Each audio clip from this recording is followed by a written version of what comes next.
Good evening, everyone. Welcome to Action Pact Tales of Istoria, where heroes and villains are made. Thank you for tuning into our D&D show, where we play our game of Dungeons & Dragons in our homebrew world of Istoria. I think that probably didn't get picked up by Mike. We'll find out. Right, so as we play our little game in homebrew world of Istoria, we have two shout-outs, or two acknowledgements that we also want to give. One of them is Riot Games for letting us use their music for free, which we really appreciate. For those that are curious about how to do that, you can check our About Us section, but there's some legal jargon in there as to how you're able to also use their music if you want to during your streams. In the bottom right section, you'll see the kind of playlist that we go through, that we cycle through as you're listening to us play, and as we're listening to the songs while we're playing our game. All of them, of course, are credited towards Riot, and they're amazing composers and all that sort of jazz for people who actually put that music together. But it's really good stuff, so check it out if you're so interested. Neither of these, of course, are sponsored or anything, but we also just want to, give a shout out to those that help make our game possible. So the second people would be Arkenforge. They're the people who make the digital tabletop software that we use to play our kind of digital tabletop experience. If you have a setup like ours, where you have a TV and a table, you can use the Arkenforge software that they produce. There we go. To be able to basically do kind of everything. It allows you to display a map, as you've seen us do. You can also play music from it. You can also have sound effects, make maps. That's really cool stuff. There's also like interactive features, even on touchscreen stuff if you have one of those. So check it out. Also really cool stuff. It's kind of a full Dungeon Master's toolkit, which I believe is one of the product names. But yeah, check that out if you have a digital setup like ours. And yeah, might make your game a little bit easier, make it just enhance it a little bit. So that all said, we're gonna go ahead and go to the full table. Yay! And we're all here. So who wants to recap? Not from last week, the week before, our last game. We killed the man's Jason Todrick. Yes, leader of the Crimson Cowl. Former now. We think. Devrus ran away. Bravely ran away. He bravely ran away. Yeah. I like the reference either way. But yeah, I'm like, you guys probably are like, ran away like a bitch. But it could tell that it was pretty outgunned by Moonstone Guard, adventurers, heroes of the realm. Vimia acted a fool. Mm-hmm. Lost her head. Yep. And we looted the corpses. Yep, indeed. Said we'll meet you later. Yep. So, yeah, Lozu left. You guys basically had a huge supply of magical items that Lozu kind of said he was bringing, or some of his associates were bringing, which wasn't exactly a lie, but it wasn't exactly truthful either in the way that he delivered them. But he did make his promise, or he did fulfill his promise. And you guys are now also armed with another artifact of the gods. Weapon of Arenthus, god of warfare. But as you return to Milvaen, recover from the fight, take a long rest, obviously, you guys leveled up. We're going to do a bit of a time jump, as you don't have much that you can leave Milvaen on, as Corfer has some work to do. So, as you brought the items to him, he readily accepted. So, let's see, you had breastplates that he'd be able to use, as well as the Rod of the Pact Keepers. So he collects all of those to be able to break down into components that he'll be able to actually use to infuse some of the items that you guys have. A bit extra even, since, though he can't exactly use one of the artifacts of the gods to do so, nor could he use Soul Render, you did provide him with quite the kind of cache of items to be able to break down and cover the arcane essences from. So, as we get into this, here's what we're going to do. During the time in which this time jump occurs, the Dawn of the High Father, one of the festivals honoring Kale, actually, takes place. So, we're going to do a little bit of a festival episode. And for the prizes is who will get their item first. So you get to see what it is, and then you get to add it to your inventory. Because, unfortunately, though you are adventurers of the realm, I mean, this is a festival of Milvaen. I mean, they have prizes, but not like, big prizes for you guys. Sure. It's like you get Popcorn. yeah, exactly. So it's like, all right, so we'll make a little different of a thing of it. So as we get into this, there are going to be different events that you all can participate in, which I will detail shortly. But let's go ahead and set the setting. So it is a crisp day in what is effectively the February of Istoria, which, for those interested, that would be Falun. On the 24th of Falun, 24th of February, so it's a cold morning, there is a bit of kind of commotion about Milvaen. And actually, sorry, I meant to say this beforehand, but forgot to actually include it in my notes. And I meant to make a mental note, and I did, but I forgot it. So, 2 days before the festival, as you all are kind of hanging about town, Izzy, as you're kind of roaming about town, killing time as the items are being enchanted and everything, Anyabius, the arboriculturist from the Arcane School of Magic. Oops, hang on. Get to it. The Institute. She approaches you one day and says, "Hey, Izzy, right?" Yeah, it's me. Okay, we've met briefly once before, but I'm Anya Bias. You may not remember me. I Furbog from the Institute. I was in the garden, the grove there. Yeah. I think I recall. Yeah. Nope. Okay. So, as I recall, you're a druid, and I think a pretty strong one.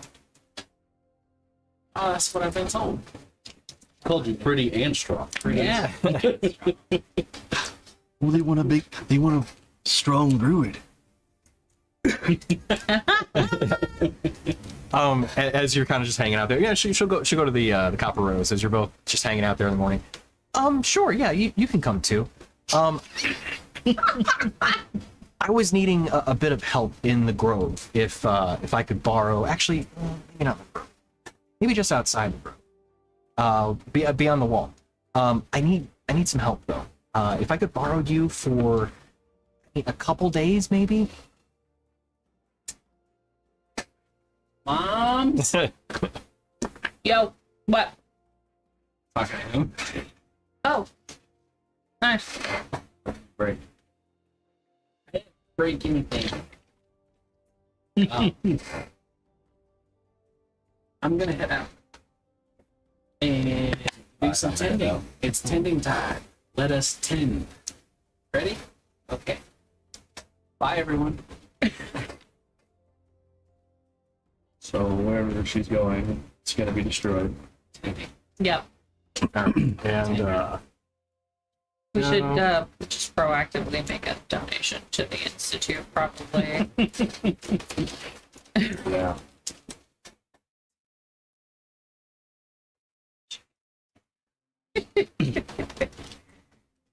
Did you just say chicken tenders?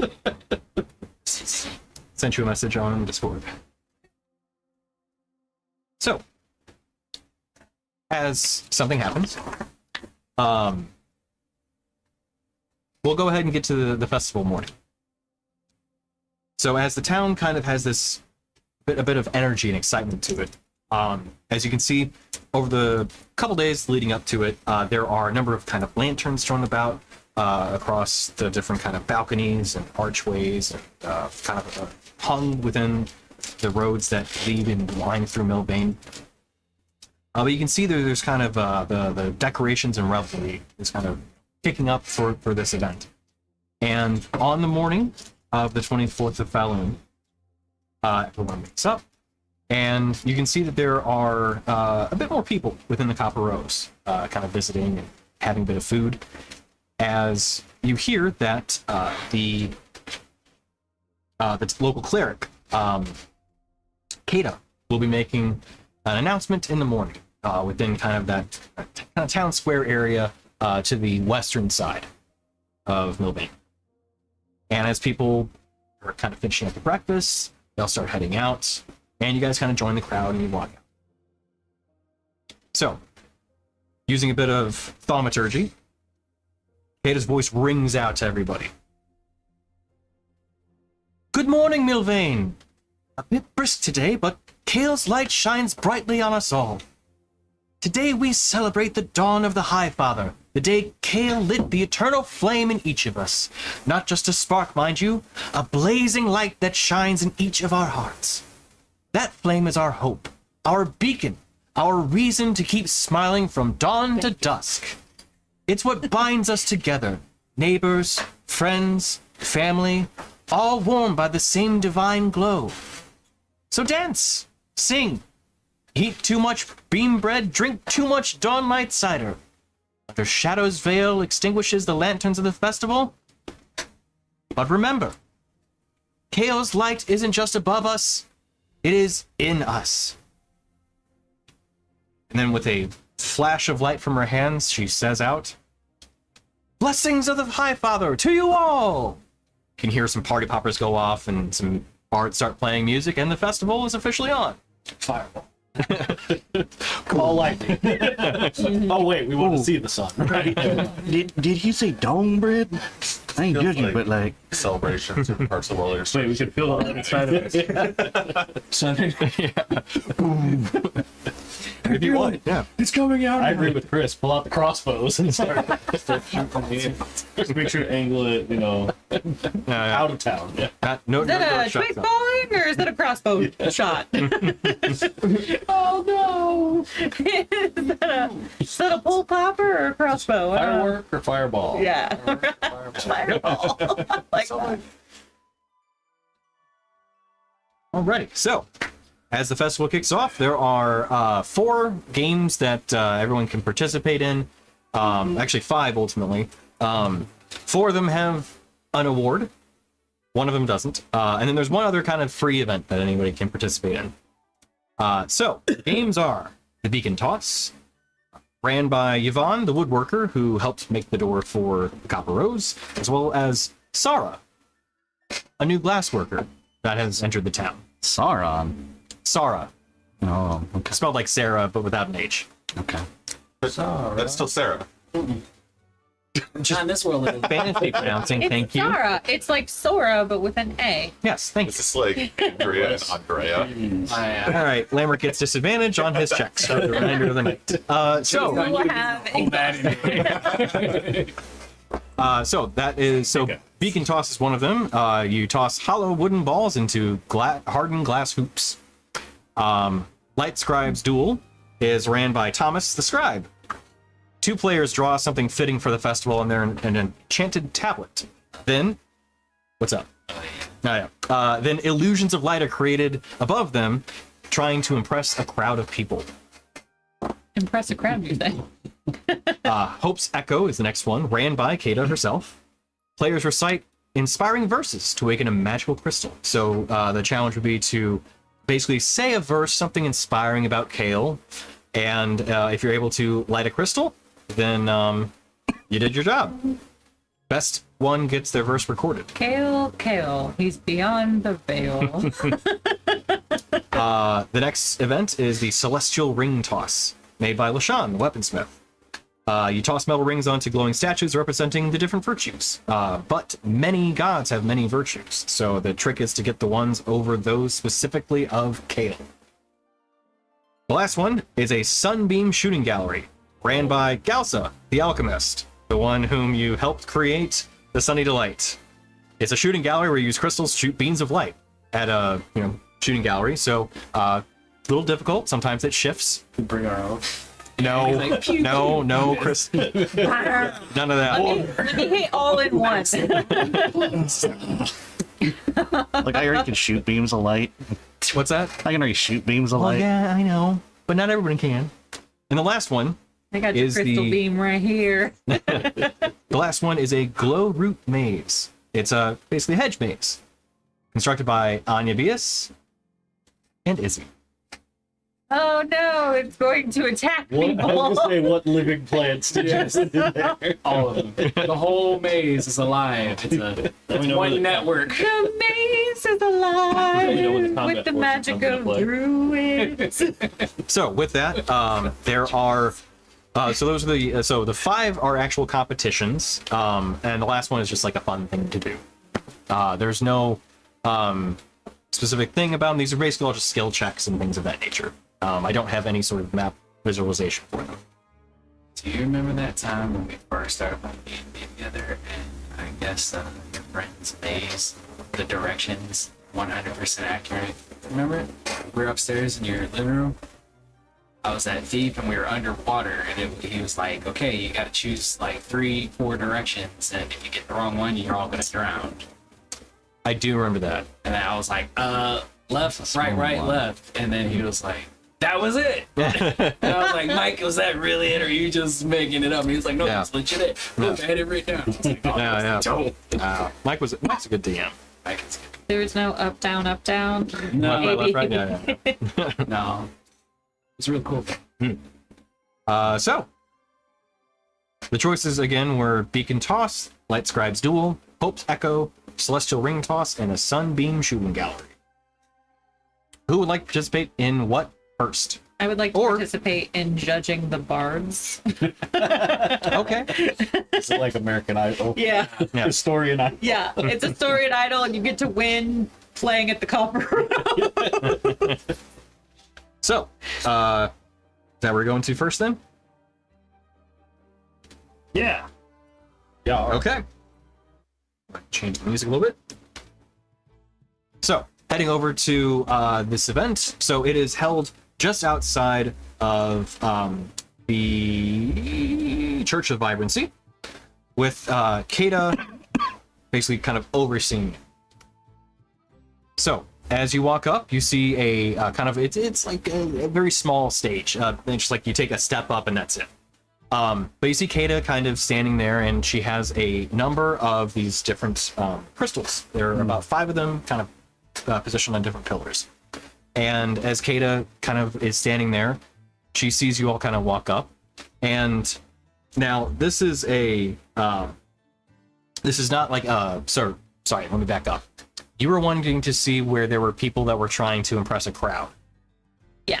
Okay, sorry, misunderstood. That's the Light Scribe's Duel. The reading of poetry and that kind of thing, reciting of verses rather. That one was the Church of Pact. So sorry. Scratch that. That's okay. Moving to the do surveying that scribe. We had that one. that's We can do okay. that one. So going to the surveying scribe then, Thomas Norwood, the proprietor of the shop, he is actually the one who kind of sold you some maps way early on in the campaign. I remember him. Yeah. So as you show up, you can see there are currently kind of a crowd of people gathered in front of the shop and everything, the tower. As he is standing there, you see he has 2 of the people both working on tablets, and you see them both kind of like eyeballing each other and looking at what the other person's actually scribing down. As they both finish, you see them stop. It says, "Okay, are we ready? Place the scribes on the tables."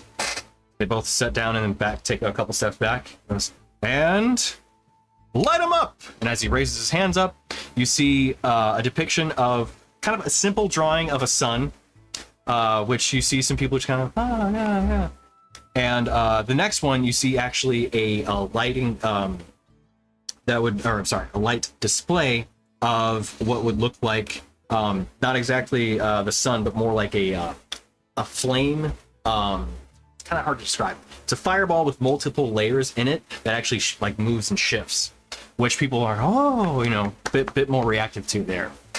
He goes, "Oh, I think we have a winner then. Congratulations!" As you see him just kind of give a pat on the back and then say, "I think we have a decent contender for possibly best in show."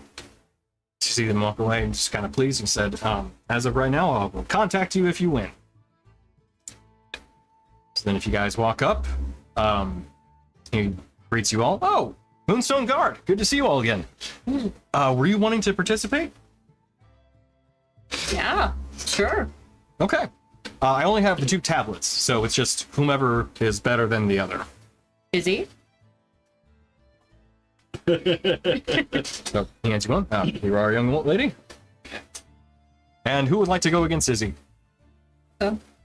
Okay. Hands it over to you. So, Oh, we should talk. There's been some new trade routes opened. oh, excellent. Yes, yes. After or when I get a break, that'd be great. Yeah. Okay. Well, you both have 1 minute to complete your scribe. On your mark, get set, go. So, each of you can make a basically a performance check as you're both going to draw the item of your choosing. So you can also then give a description as to what you're going to draw if you have something in mind, as opposed to potentially drawing it. If you want to draw it, you can. Basically stalling for time now. If you guys want to, you can draw. I know both of you do have artistic abilities, so. I give us both bardic inspiration. Okay. Or if you want to describe what you're drawing in as best imagery as you can think of. Okay. What's the stipulation for the game? Are we supposed to be drawing certain? Yes. So the stipulation of the game is that you need to draw something fitting for the festival on the enchanted tablet. On the ancient. Yes. This kind of also goes a bit of your knowledge of what the High Father is all about. No. Can we phone a friend? If you both want to, you can. Oh, I know what I'm going to do. Okay. So tell you what. Let's do this. You tell me what you're going to draw in as best imagery as you can, and then I will set a DC, and we'll make a roll. Izzy's gonna draw champion of the high. He's going to draw a deer? Yeah. I Okay. love that. All right. And then Tribute to Malakir. So I'm going to do the temple in the desert with him rising above, with holding hope.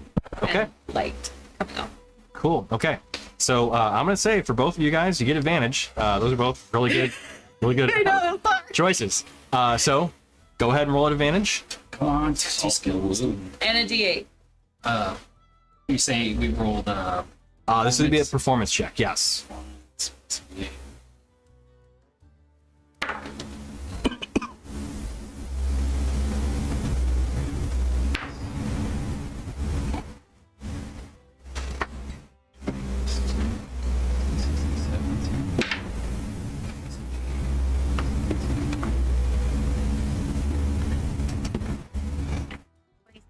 $26. Okay. 19. 19. Okay. So with both of your I rolled displays, 2 fours. you said what? I rolled 2 fours. A 26 is 2 4s. Yeah. Jesus. So Okay. your performance is like the same as my persuasion, which is just stupid. So as both of you are drawing them and everything, Oh, 27. Sorry. I rolled a 6 on my D8, so 27, because 17 plus 4 is 21. right. Yep. Okay. So as you're both sitting there, and he goes, and 3, 2, 1, stop. As he cuts you both off, he just kind of briefly looks over both of them. Oh wow. Okay. All right. Well, this looks like this is going to be tough competition. We'll probably need to be speaking later. So if you place your tablets onto the tables and take a few steps back, 3, 2, 1, light them up. So he I would snaps like his to fingers. use minor image to create sparkles behind Izzy's. Okay. So as Izzy's lights up and you see, so go ahead and describe how you've drawn Vadir, though. So Like pose, whatever you got in mind. So think the Simba Rock, Lion Pride Rock. Okay. Incredible. Yeah, the deer's standing there like that, but Wow. like it's a crane. right? Okay. Yeah. But it's not stick figures, so like there's a boop bob, Okay. you know, for the head, and I get the horns. But he's in a very heroic pose. But Okay. everything is cartoony looking until you get to the the sun in the sky. Then it's like, oh wow, that looks like a sun in a sky. There's light beams coming through on his armor. You can see it. Okay. That's it. So as the illusory display. And sparkles. Yeah, it's sparkles. A sun in the sky, so a circle. Circle. Yeah. And then the rays are like lines, little yellow lines. So as the illusory display goes off and you see the sparkles and you know, everything go off, everyone in the crowd just goes, "Oh!" You hear applause go off, you know, just clapping. As you hear it continue, as everybody's glance kind of goes over and sees Rin's, also an equally, if not slightly more impressive display of Malakir in the Sun Temple. Now, granted, they don't have the point of reference, but they see it. It is a beautiful depiction of the former champion, one of the former champions. Yourself. The sun. The brightness Literally. of my laptop is very suddenly. So that's what your picture was. Yeah. You're right. It was your in real life. Which honestly, yeah, we'll say it goes off almost a little too good, where everybody just kind of right. But everybody, you know, goes into this uproar, and you hear, "Okay, I think Thomas, speak up. Okay, I think we have a best in show. Tell you what, since you win, you get," as he takes the crystal, takes a crystal from his pocket. You see him walk over to the tablet and then just kind of press it onto it for a few moments. And then as he takes it off, he hands it over to you. So the crystal is a minor illusion of your drawing. Oh, I love that. And it takes up a 1 foot space, but it will be able to be displayed at any point in time. That's so cute. Can I get hers too? Yeah, what the hell? You see him take another crystal from his pocket, presses it on the tablet, and says, "I think for second best in show, I think you still should get one too." I can't wait. So I'm gonna put some two shot. All right, so dig into my loot chest for this. Luch. Jason, give me high or low. Look. Roll it, please. Sorry. Oh. I was not specific. That's entirely on me. Oh, actually, Pat should roll. If you took low, then Pat should roll. Am I right? Oh. Yeah. You know, the drawing was by him. About him. It's a 6. Low! Okay. There you are, sir. Add that to your inventory at your leisure. It's like Christmas. I like Christmas. All right, so Aggressive Christmas. yeah, No presents. So this is over for the next 5 minutes. okay. You So darn Christmas. that's the Light Scribe's duel. We have the Beacon Toss, Hope's Echo, and Celestial Ring Toss. Wait, so hold on. Sorry, it sounded like you said ring toss twice. My brain broke. There's the Beacon Toss, Okay. and then the Celestial Ring Toss. So the Beacon Toss is essentially it's a wooden ball painted to look like the sun that you toss into a glass ring. All right, and then the ring toss. It's just A metal ring that you're tossing onto a little statue. right. Either way, that sounds like my game. Okay, which one did you want to go to? And who wants to participate? Up to 2 players per event. Yes, that's Sure. the ring. Okay. I'll do ring. Okay. So as you approach, as you go to the Celestial Ring Toss, LaShawn, weaponsmith. This would be the one who had the kind of the one operating the Boundary Foundry, the one with the slightly unusual metals and ingots that they use to create different items. She is running, I believe I'm sure I said that right. Eladra, is running this kind of game of somewhat chance, somewhat knowledge, and a bit of, actually, a lot of accuracy. So as you walk up, you see people that are tossing these metal rings, that, you know, they're nothing fancy or anything, but it's basically a 6x6 of small statues on a table. And there are a lot of different figures on here. You see basically depictions and iconography from all across the Pantheon. So, as you look at them, can I have both of you make a religion check to see if you can discern which ones are going to be the ones that you're aiming for? Yeah. Sorry. Good chow. Religion. Yes. Not Yeah. faith, fiend, or undead. I mean, Yeah, no, I'm not doing my job if I don't ask. for sure. Oh, that is a nat 20. Okay. That is a 28. Okay. I rolled a 7. So it's 7. Okay. You're like, why have I not studied this shit? I should know this by now, but Look, he knows one god and one god only. Yeah, That's yeah. the only god he cares about. But that's the thing. This is that god's festival. So you would think that these are related to his god. There's so many though. You get a little lost in the sauce, if you will. But Rainier, actually, you have a pretty good idea about it. Just canonize everyone. So, Rainier, you get to make your checks at advantage. You get to Rainier, be a they're saint. flat rolls for you. You get to be a saint. I get to make checks. True. So, as you walk up, you see people tossing them out, and the rings out, and some of them hit, some of them miss entirely, and some of them actually hit some of the statues you think they might be the ones you're aiming for. As you approach the booth, though, LaShawn greets you all and asks who's going to be participating as you two step up. She hands you 5 rings each, and she says, best of luck to you when finding the mysteries of Kale amongst all of these different virtues. She says with like a little bit of trying to put some mystery and ooh, it's a challenge to it. So, you may choose strength or dexterity. This is just a flat roll, not a skill or or an attack roll or anything. Strength. Just smash the statues. Throw it so hard. Please it don't. Takes the head off. So it's just the dex modifier? Yes. Okay. Dex modifier, and so you make 5 throws. So it's going to be 5 rolls, 10 for you. Now, there are 2 DCs. I'll tell you this ahead of time. If you get DC 15, you get one of the statues.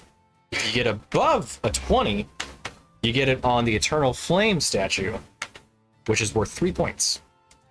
Any of the ones that are below, so any of your checks that are below 15, you miss entirely. You get one of the other ones. But if you get between 15 and 20, you get one of the ones you're aiming for. So, Sure. go ahead and roll. Just do acrobat. Nope. Sure, I can just This is how I set this up. athletics. Nope. Alright, plus 7 it is. Yeah, exactly. For your dex? For my strength. Whatever. It's bullshit. Hey, you want arm wrestle? Hey, you have advantage. That is. Did you fail miserably? The opposite. Oh. Somehow you throw one ring and they both end up. He throws the ring and it just takes the head clean off. It like rings around one and then pops off and rings around Another one. another. Yeah. That counts for 2, right? Oh, there we go. See, nat 20 as well. Here's Nice. So it's good because the other one was 2. Oh, yeah. Then give me your total once you're done. 19 on the dice. Oh. Oh, let me just go ahead and see it. I'm just getting ready, you know? They're also in a pile, so I have to sort through which ones are applicable to. You got a total of 10? Okay. 10 points. Well done. As she sees you and comments on that. Oh, well done. 10 points. Oh, then that's a fail. So, I see her say, "Yeah, well done" to the deer, and I'm Tony, just that's like, really cool.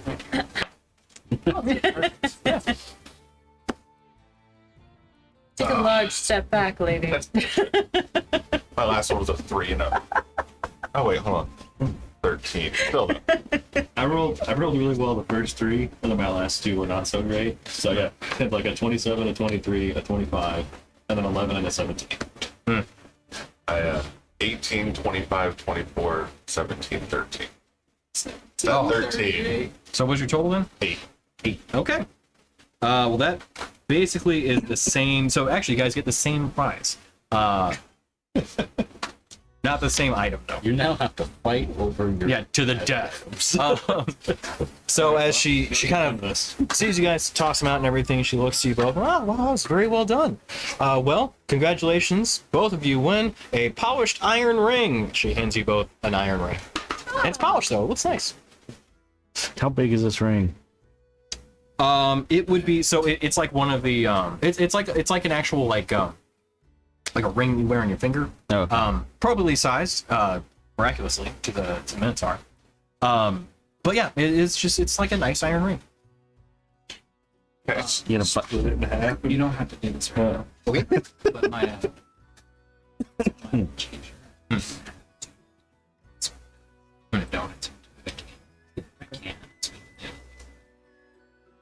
Okay, we'll review that.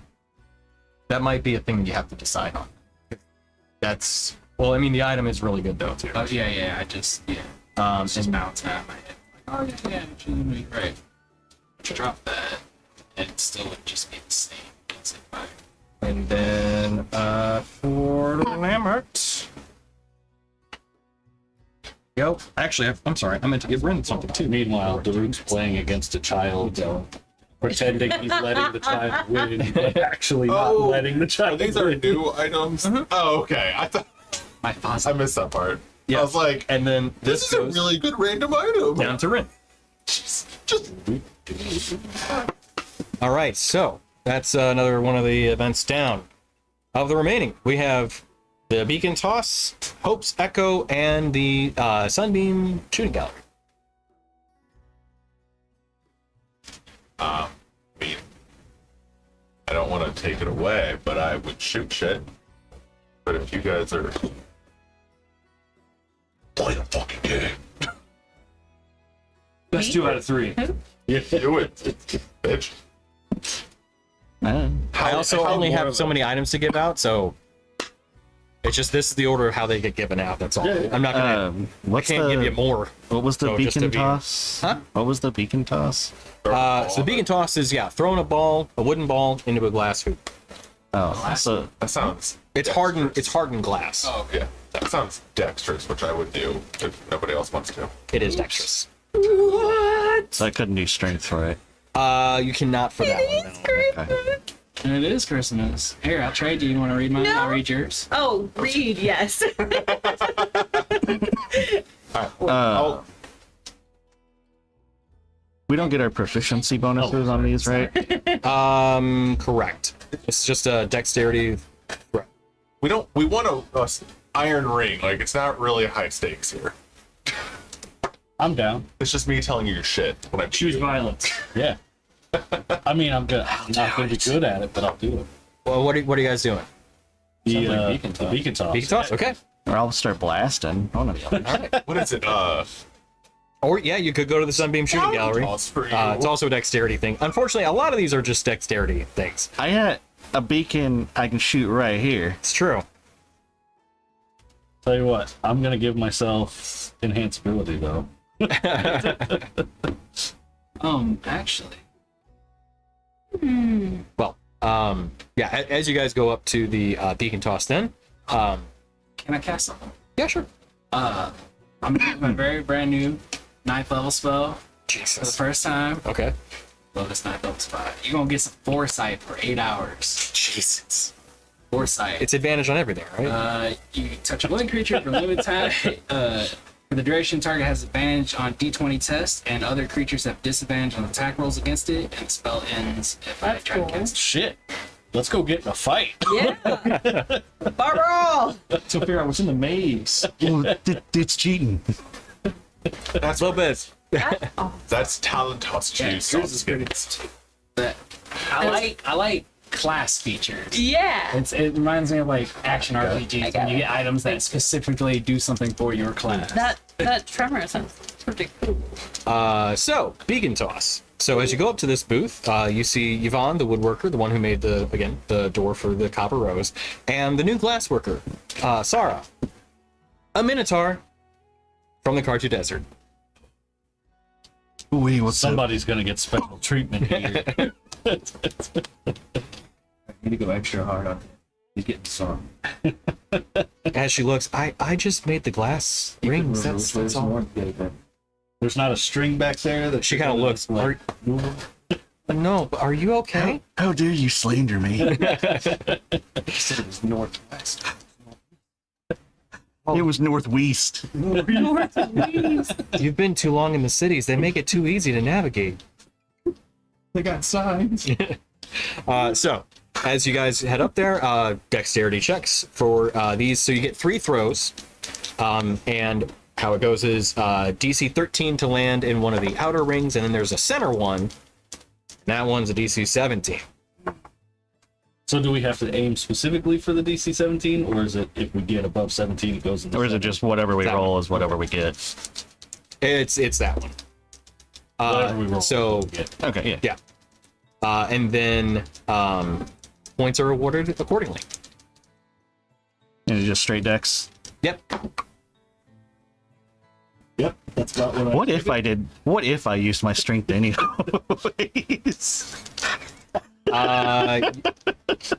You'll break the glass ring. So no, you've gone completely then. Maybe you disqualified. What would Andre do? All right. He'd find a strength competition. You wouldn't even be here. The first one. Did we tell you what it is? Like Gretel, like. You can roll in to let me know how everything went. Well, I don't want to write it down. So the first that's one's 13. Okay.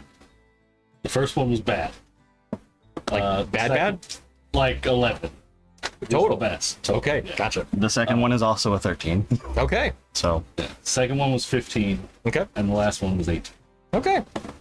So that would be 4 points. I just rolled 3 13s. Okay. Okay. So three points. Cool. So as Yvonne looks at both of you, well done. So for 3 points, you both do win a prize. As she takes a small wooden ball, it's about that big, kind of the size like a bouncy ball, just hands it to both of you. Congratulations. Hell yeah! All right. I will major image a like celebratory like light show behind. Oh, as I raise it 20-foot high. And for the gentleman. Oh, thank you. Ooh, with lightning. All right. I have 3 items remaining, so I'm going to kind of dictate who's playing these next games. So we have to compete Rainier and Rin. Of the items of the contest remaining, there is Hope's Echo and the Sunbeam Shooting Gallery. Shooting. What's the sunbeam one? That's the Sunbeam Shooting Gallery. It's Oh, you said there were 2 things. The Hope's Echo. Hope's Echoes. Oh, that's what it was. Yeah, it's the one about reciting verses. Oh yeah, I'll be atrocious at that. So Yeah, but I'd Kinda be why I want to great do at that. it. do you want to see? There's a reason why I have to be blackout drunk to even consider doing karaoke. Done. Let's do I mean, this. we should do this in real life. Absolutely not. You just said you'll do it if you're blackout drunk. We just but gotta I get don't you get blackout drunk. anymore. Yeah, but Rainier does. Yeah. Pretty challenge. How about this? So we'll have both of you participate in each event, or not. Sorry, one of you participate in each event, I'll do the shooting one. That's and fine. then okay. Yeah. Your only chance is to be the best. It's the only chance. Do what?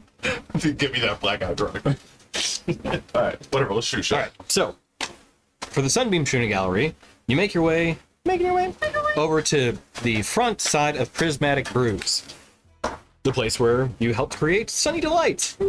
So as Galsa is out front, you see her refractoring crystals set out front with this kind of these like little potion bottles that have been set up as targets.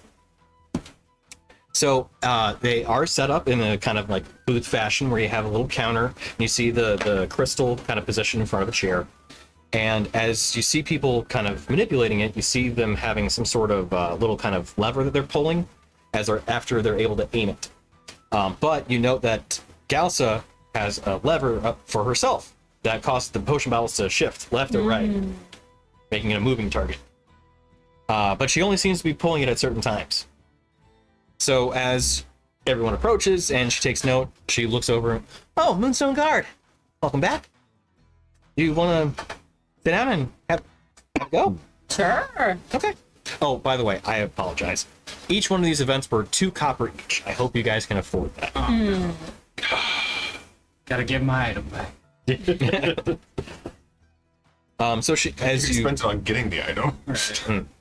as you sit down, she takes your copper pieces and says, "Okay, so let me know when you're ready, and we'll begin." As both of you are just the current only 2 players, we'll make it easy. So she sits there with her own lever. So you guys sit there with yours. Ready? Sure. That's Okay. Here we go. 3, 2, 1, go! As she starts to pull The lever lever. prop? Okay, so I need both of you to make dexterity rolls. DC 16, How do I do that? 4 times. Just your dexterity mod, so +3. 2. So roll. Just roll a flat. D20. When you said 5, 4 times. 4. I roll a d20 plus 2. Let's do this. But Lammer, you have disadvantage on your second roll. Okay. Rin, you have Lammer, Rainier. Rin, you have disadvantage on your third roll. So, okay. Because I was just going to roll 2 and 2. Yeah. And then, 14. It's a miss. Okay. Disadvantage on my third. 16 hits. 10. Okay. Damn these potion bottles. and Okay. the other ones are for fails. Like sub 10. Okay. That was a 6 and a natural 20, Tony. So Okay. that was disadvantage, so 6. Oh, damn. Is that with your +3? Plus 2, and yes. Oh. I thought you said 3. I had 6. I thought it was 3. I rolled a 4 and a natural 20, Gotcha. so 6. This is my total. So as Anya's there after you guys, fire the crystals and everything, she goes, "Oh, Moonstone Guard, not really too good with crystals for a focus, but that's okay. You guys saved the realm. I mean, you can't be good at everything." Could I just take a step up and crystal beam it? Sure, yeah. When you're pulling out an actual gun. Show you. We're talking about these are the guns. There you go. Wait, is it still just 3 or is it 4 now? I got 4 shots? Oh, you want? Okay, yeah, sure. No, sorry, my bad. Oh, I got 4 shots now. okay, but you'll destroy the potion bottles if you actually Eldritch Blast. Oh, I'm not actually. I'm just Oh, okay, good. mocking. Okay, Freak gotcha. 4 shots. Yeah. I made 4 shot noises. I'm like, wait, is it still 3 shots or is it 4 shots now? I appreciate you being specific on that. I'll shoot her with the healing gun. Would crystal beam also break the bottles? They would, yeah. No. All right, so ooh, these are the fancy ones. Actually, all of them are fancy I ones. would like to, Tony, I would like to cast my mage hand that's Okay. invisible. Okay. To do what? Knock 2 of them over. Okay. Just after the fact, you're not even shooting. Yeah, it's like a delayed. Doot, doot. You see her kind of look over. What the? Huh. Goes over and walks back. Puts back up. Weird. All right. If you want to get another go, it's another 2 copper pieces. No? Okay. Well, No. hey, thanks for playing. Not my game. Risk my blood. All right, so pass this to Rin, please. This is the I book. use the Jesus. lightning spear effect. Here, have a of dissertation. It's And a book. then this is yours, which is also a book. Oh, I think that was actually a book with the item, which I think it is. It's not. No. No, that we're getting rid of the book. At some point.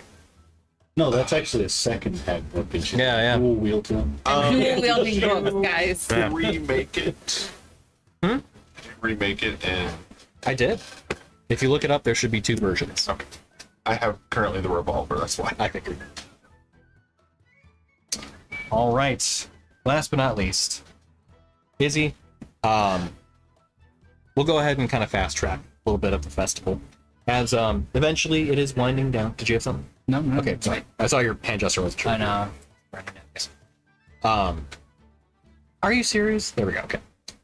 As the evening's winding down and everything, Anya asks you to go back out to the maze and everything. And as you're walking out there, she kind of is just walking about it and just marvels at your work, collective work together. And she looks and, it'll be kind of a shame that we have to have all this grown back down. But such is the cycle of nature, I suppose. Why do we have to grow it back down? Why can't we let it flourish? Well, we can't just have a kind of a hedge maze out here in the middle of, well, not in the middle, but next to the side of town. There's no telling what creatures it may harbor or attract. Face to face. Think of it.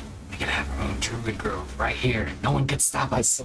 We start today. But we already have a grove inside the Cruise Grove Institute. Yeah, but what about all these people outside the gate? They need a grove. I guess. Well, what? Okay. Tell you what, give me a hand with this. We'll cut it in half, height-wise. It'll be a mini hedge maze. Oh, okay. Okay. So I can see over the top of it now. Yeah. Or I will. Alright, we'll do that. And then, we'll make it a public park. To commemorate. Yeah. That sounds nice. I'll run it by the Moonstone Guard. I think I know someone who could talk the town leadership into letting us keep it. We did work really hard, and it's gorgeous. We I think did. everyone's gonna like it. And honestly, it would save me a lot of time not have to regrow this every year. Every year. We could get a nice statue in the center. Dedications, benches. Yeah. Maybe of a certain druid that helped me make it. It's too much. For real. Of course.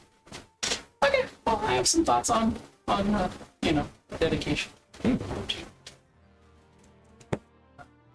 So as you go there and kind of prune it down, go ahead and make a let's do a wisdom check with your proficiency bonus.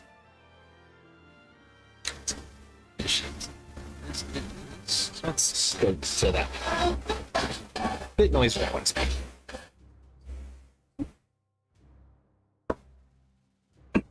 Oh, that was so close to 20. You said plus one.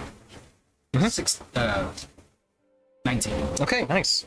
So as you're going around and you're kind of pruning things up and just shortening everything down basically. After it's all said and done, it gets to kind of the later hours of the night. It's about 8 o'clock or so, and you're both kind of a little tired from kind of casting and then working things over. As you see Anya kind of get that big back crack, and she's being furball pretty tall. And you hear that kind of like pop. Mimic her at the same time. No pop. Yeah. Oh, well, that is a good day's worth of work. You telling me? Tell you what, I really appreciated the help today, and let me talk to Corfer with you a couple days. I know he's working on something for you, and I might be able to help out with it. Okay. Yeah, whatever you want to do. I'm parched. I'm gonna go get me an ale. I'll see you back at the bar. Okay. Suck it off. You see her kind of think to yourself, and she must have meant like a juice or something. Juice box. And the last item. It's another book. Oh, books.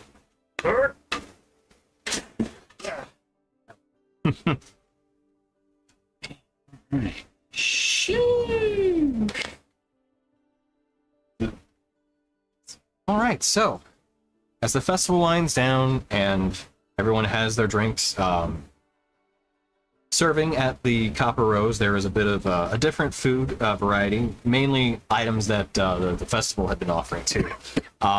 There were different types of bread, bean bread. There's the sunburst tart, glow root stew, star cakes, radiant roast, dawn leaf wraps, and even celestial cones being offered as treats throughout the festival, and they are once again offered at the Copper Rose that evening, as well as festival drinks: Sunfire Elixir, Radiant Mead, Hope's Bloom, Lumen Wine, Dawnlight Cider, and Beacon Brew. Once again, all offered during the festival, and again at Copper Rose that evening. As you guys return, Oriana greets you all and just welcomes you back in and says, so I was able to save a little bit of some glow root stew, and I think I have a few sunburst tarts set aside for each of you too, if you're so interested. Sure. Yeah. Oh yeah. As you all eat well that night and go off to bed. We burping sunlight.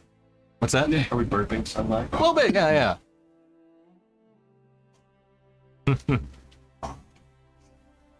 Everyone has a long rest, and yeah, it was a good festival. Can I do some skywriting before bed? Yeah, sure. I put Chaos sucks. Moon Rules #1. There we go. Yeah. I would think nothing else. All right, we're in ad break. Perfect timing. I'm being proud. At some point while the festival's still going on, can I go back to the one tablets where you draw the drawing? And I'll offer to pay the guy for the image in the the item that they got that shows the image that you draw. Okay. I want a drawing of the deer in the background like this, with the sun, beaming brightly up in the sky. Okay. And then, like in the foreground, Devrus, but his face is like melting. Okay, so you're commissioning him to make a. I was gonna try to draw it and just Okay. ask if he could give me the. Oh, could you give you a crystal for it? Yeah. Okay. It's like it's the drawing styles like the 80s like heavy metal. Yeah. Kind of googly. Okay. Go and make a performance check, All right. and then it's going to be a gold piece for the. Bardic for the thing. inspiration. Oh, thanks. That's a D8. Remember your, don't forget your, Saw that coming. Sunbeam. no, Or- Yeah. Oh, advantage, foresight, yeah. Because foresight, yeah. forgot the name of it already. Manage because of 4. Uh, Yeah. 16. And a D4. Alright. Did you already do your D8? I rolled 2 3s. Oh, Man. But with the D4 added and the inspiration, 19. okay. Yeah, it's a pretty good drawing. Yeah. Struggle buster that one. Yeah. You know Just what? like me drawing in real life. But the inspiration was truly there. How long have we been playing these characters? Like in real world time? Real world time. I think we're in our 4th year. I think. So this entire time, I have been saying brand of Castagian, and it's brand of Castigation. Yeah. Okay. Keep it. Yeah. Own it. But brand of constipation. There we go. Yeah. Own I it. saw it, I was like, because I'm Googling something, I was spelling it out, I was like, why isn't this showing up? And I did it, I was like, did you mean? I was like, oh no. But if I get the thing, I would give it to the deer at the end. Oh, gotcha. Yeah. Nice. Tony, they used the book, right? I can't draw for shit. They did a not, lot no. of magic was used to make that bad. Interesting. Yeah. Okay. Now, granted, they did have thoughts on it, but they did not use it. I was just curious because what I have only applies to my sorcerer spells, not my bard spells. Wait, what do you mean? My polymorphic blood shard crystal cluster. It only applies to my sorcerer spell. Oh, true. Yes. Yeah. So my bard spells are lower. How do you know which is which? D&D Beyond. Oh, it specifically It tells you. specifically has the spells in Oh, there gotcha. as bard Sorcerer, or sorcerer. So I'd have to remember. But then it's also got my different bards on the right. Sorcerers on the left. My different things up there. So, but if I had the book, I could. I could do a wheel. I feel like I should just change that because it's too much work otherwise. I'll figure it out. No, I know. That's the thing. Maybe we'll change it. Yeah, hang on.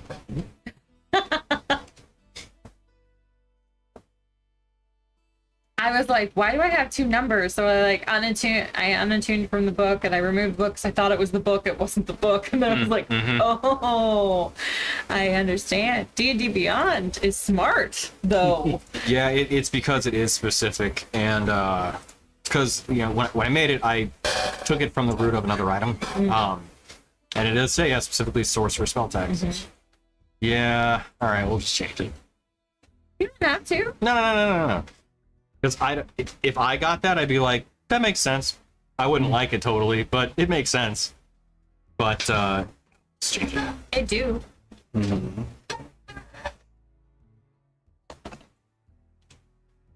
It's also a magical item, and I made it up, so I can just do whatever. I made it up. See, it feels like I didn't make it up though too. Like Harmony's Embrace, I absolutely did make up, but this I didn't. Which I also love. I love them both. I'm gonna need to figure out how to do it though. Okay. So yeah, do you guys want to show and tell? So I can't draw for shit. So can I try to persuade him to draw me a picture and then stick it in a crystal for 5 gold? Kind of. Yeah, sure. What do you want? It would mean a lot to me. I know it's rather unusual, but I want him to draw a picture of Dorgir all like flexed up with the moon, and it says the moon race, and there's number 1 on the moon. Okay, so canonically, this will take place the day after the festival. Come on. Yeah, it's fine. So that he can say, wait, was that the cloud last night? What? Who's talking about? There was clouds? I also forgot to mention the cloud. I forgot the cloud needed to take the shape of an IROC. Oh, right, of the course, moon yeah, rules. like a border, right? Yeah. Yeah, sure, that's fine. Yeah. Here, give me a little bit. Okay. Do you want to boost him anyway? Yeah. Yeah. He can have advantage. And a beat. Oh, okay. Good. You want to roll a d4? That's a 2. I got a 2 on mine too. I was like, we'll see. You know what? You gave him d4. It should be your roll. Okay, so yeah, as he finishes, he's like, yeah, give me an hour. So you come back, or you wait there, up to you. And I stand there and I watch. yeah, you give him some notes and that kind of thing. Pictorial needs to be big. So. Okay, yeah, sure. So when he finishes, though, 26 was a total. Yeah, I rolled well, and he's a scribe. It's one of the things he does. So as he finishes, okay, I think this looks pretty good, right? It's amazing. Okay, yeah, thanks. All right, so yeah, give me a minute here. Take the tablet, put some crystal on it. Okay, there you go. You're welcome. Sure. You too. I slip it in your bag. Okay. At some point, you just notice a crystal shard about that big in your bag.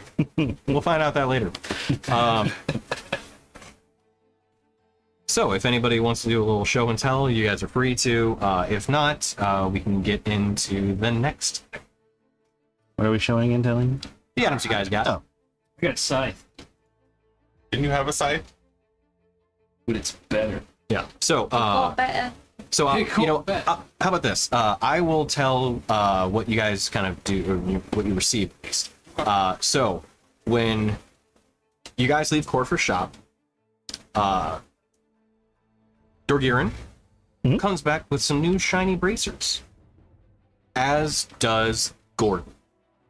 I've adjusted his stat block already. I noticed. It looks pretty sweet. Do the bracers, do they kind of like crackle with like electricity, or? They do, yeah. They have that constant, like, it doesn't affect you, it doesn't affect Gordon. But if anybody else gets too close to you, there might be a little bit of static electricity in the air. Now, you guys are pretty close to each other at all times, so I feel like that might be just the norm at this point. Mm-hmm. But even when you're not, there's still just a, just a little bit.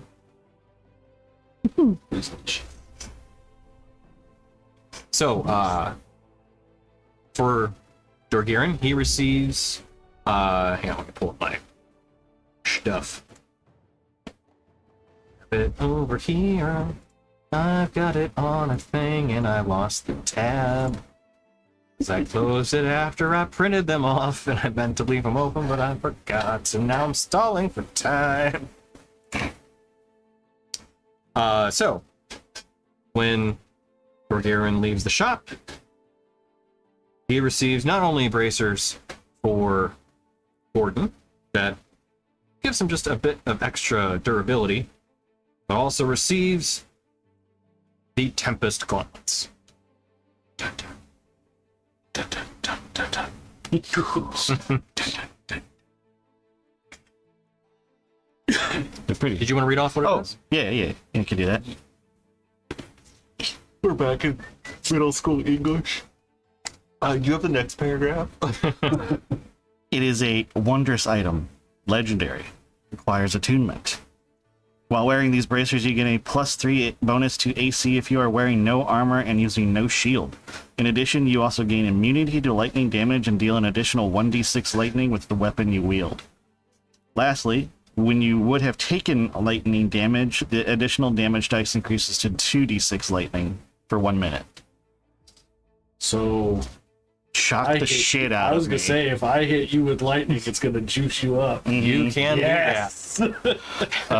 Gordon, How am I gonna kill Dorgirin now? Gordon also has like an AoE lightning thing. Juice me. So do that. You can go cross into sorcerer, so that way then you can change the damage type. Yeah, yeah. I'm gonna was hit just you with looking at fall that. lightning, but it's gonna be fire. But Yes. Meta magic. Wait, Behind the meta scenes, going magic that ADEF 1 is a feat take. Okay, right on. So you can do that. I don't Get actually want to kill transmute. Dorgirin, so Yeah. beyond. It's not bringing them all up. Well, you know, for those who want it, One you can for player one. transmute spouse. Where's player one? I'm trying to remove Even it. if you're not a Out of sorcerer. here. Okay, well, we can take a look at it. So, when Vidir visits Dorgirin's shop, after he finishes the magic item, it is the same scythe that he'd been wielding before, but you notice that there are now engravings within the shaft of it. That is the technical term. to be children about it. True. So thus, Vidir leaves with the engraved Dreamblade. I even read all that. If you want to, it's up to you. Or you could just also say what the difference is. It got better. But it's still a black polished shaft of wood that shimmers blue in light. At its head is a black hole with a swirling spiral of colours inside into a glistening, translucent white light. Extend. When did Michael Caine get here? If you say Michael Caine, Michael you turn into Michael Caine. So, what the two changes is that it's increased to a +3 weapon now, but also when the daydream effect of the blade happens and somebody becomes charmed by the dream blade's extra little burst of colorful light, they are now incapacitated as opposed to just charmed.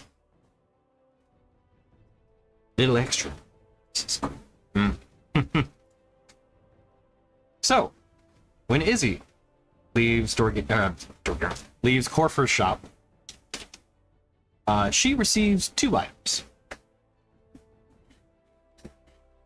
One of them is the armor that she had given to Corfer to ask if there was something special he could do to it.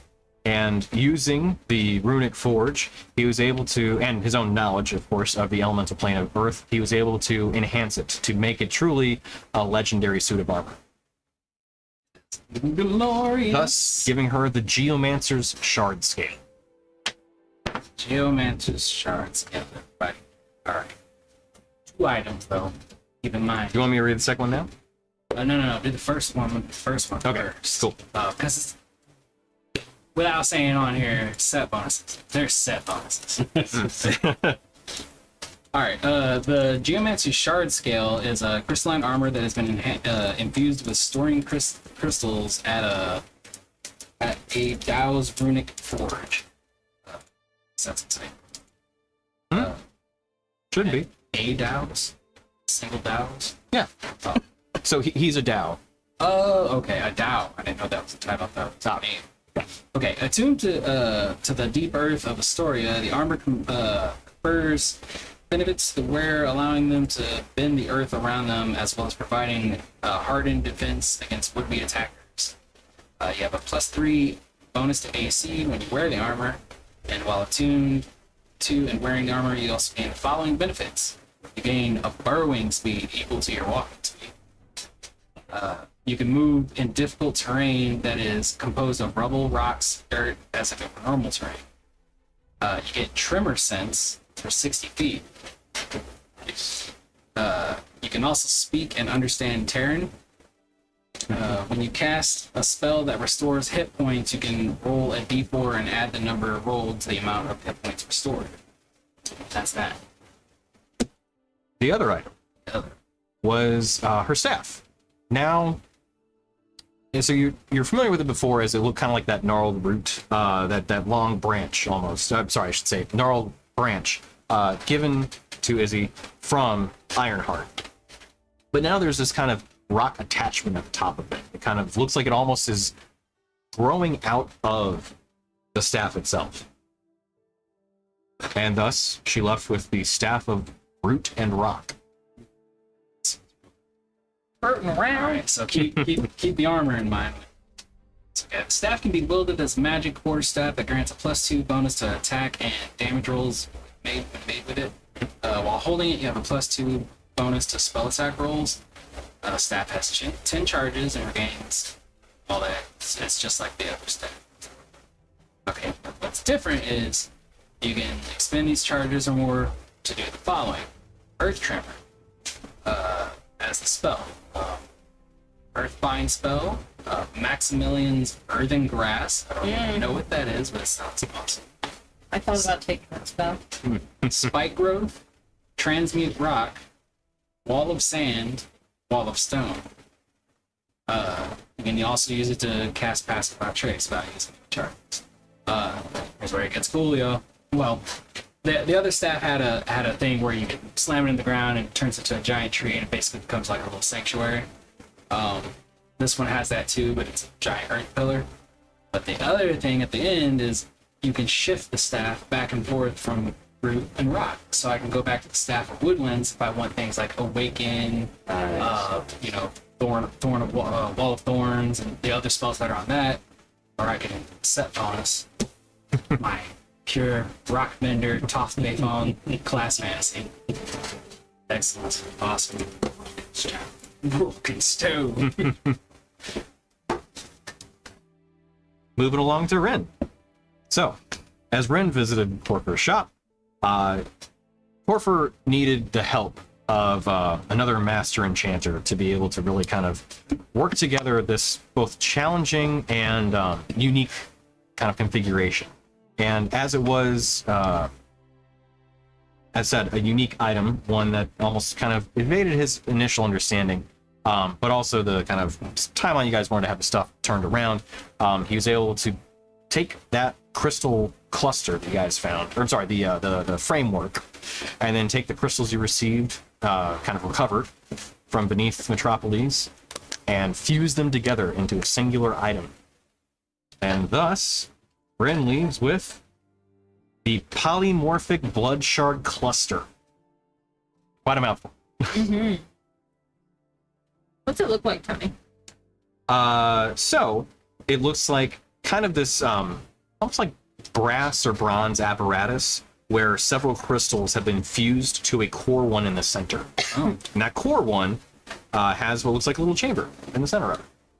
How big is it, and does it like strap to my wrist? Do I like wear it as a necklace? So Like either one you could, around. yeah, you could hold on to it if you so choose. But I'd imagine it'd probably be about fist size total, with each one of the crystal shards kind of fused to that core one in the center.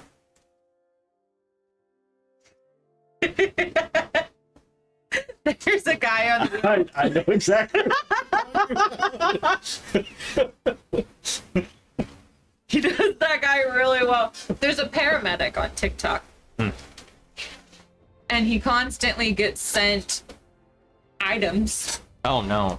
like videos of items, Okay. and they're always like, Oh, "How about okay. this?" Yeah, yeah. And so he's always like, Yeah. It's always in the back of the EMS too. So it's like in his full getup, and it's like in the back of the EMS. He's just like, Yeah. yeah, Just pure disappointment. don't do it. I want that ball. No. Anything. This would absolutely be a no. "Yeah, that's a nope. It's a big nope." Okay, I'll probably I don't know, Make a bracelet out of it. make a bracelet out of it so I can Yeah, for sure. Make And a hat. then spellcasting post. Bow. yeah, good job. It's like, it's time. Yeah. It's spell time. I get Do you want to read any of it off, or do you just want to give the cliff notes? Yeah. Okay. So This is another one of those book ones. So I'm like, if you want to, yeah, it's it's my new spell casting focus. I get a +3 bonus to attack and spell save DCs. In addition, when I roll hit dice to recover hit points while I'm carrying it, I can regain 5 sorcery points. Damn, which is pretty great.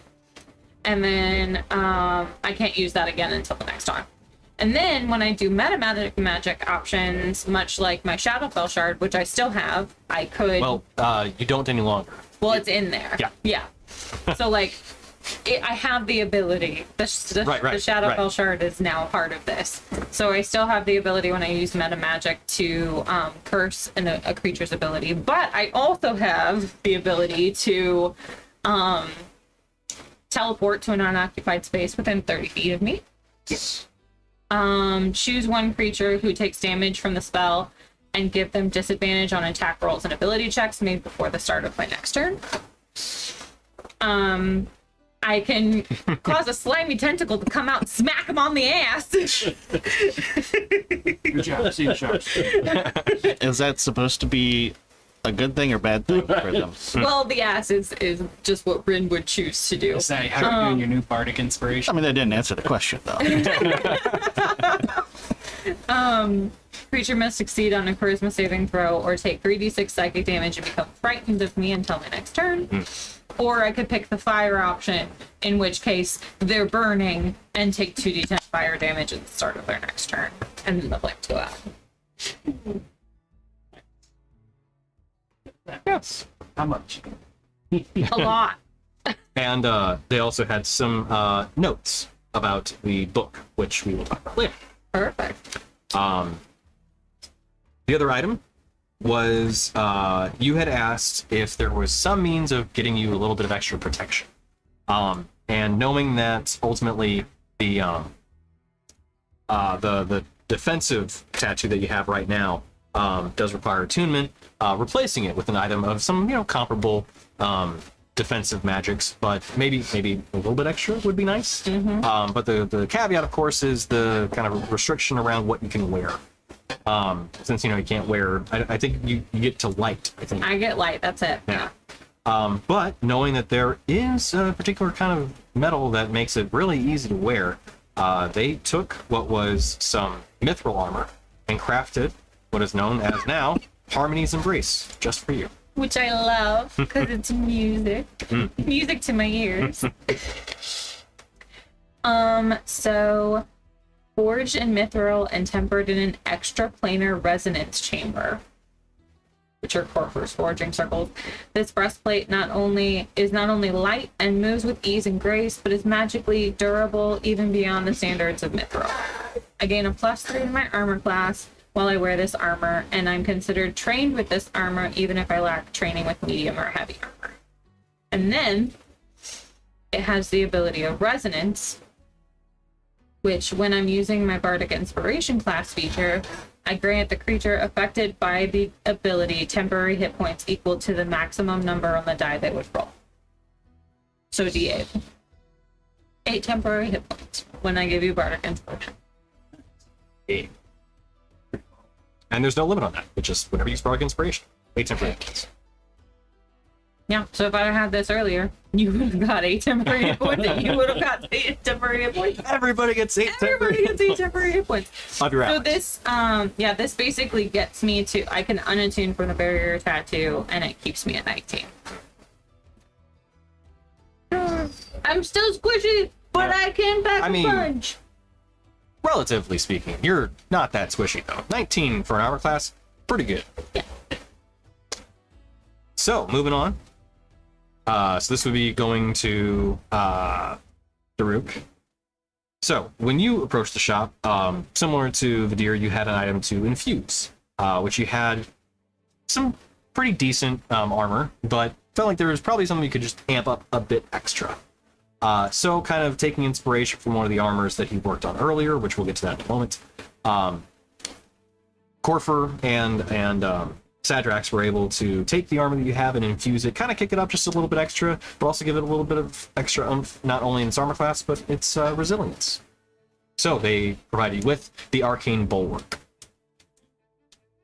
So, this half plate was enchanted and reinforced to enhance its enchantments to maximum potential. While wearing this armor, you gained a +3 bonus to AC. Magic resistance. I have advantage on saving throws against spells and other magical effects. And once per dawn, when I would take damage from a magical source, I can grant myself resistance to all damage from that source. Nice. I like the wording. We can't improve on this. Maximum potential, yeah, sure. Yeah. This is as good as it gets. Don't bring this back. Don't ask Unless you want me to sell it. Yeah. And then last but not least, Rainier. So, similarly, you had acquired some magical armor made from elder froghemoth hide, which had some natural resistances to it, but you needed it to also take on the defensive properties of the cloak that you have. But see if there was possibility of not only just infusing it, but enhancing it too. And with that, they gave you the Aegis of the Ancient. Ooh. Yeah. It looks cool. You know, it does things. No, I mean, it gives me advantage on saving throws against spells and magical effects. So, other magical effects, meaning now, Just magic resistance. well, so that's, yeah, it's magic resistance. So it doesn't have to be a spell now. Correct. And then on that, magic resilience, so very similar to you, when I would take damage from a magical source, grant yourself resistance to all damage from that source, used once until the next dawn. And it's a +3 bonus to AC, and I have resistance to fire and lightning.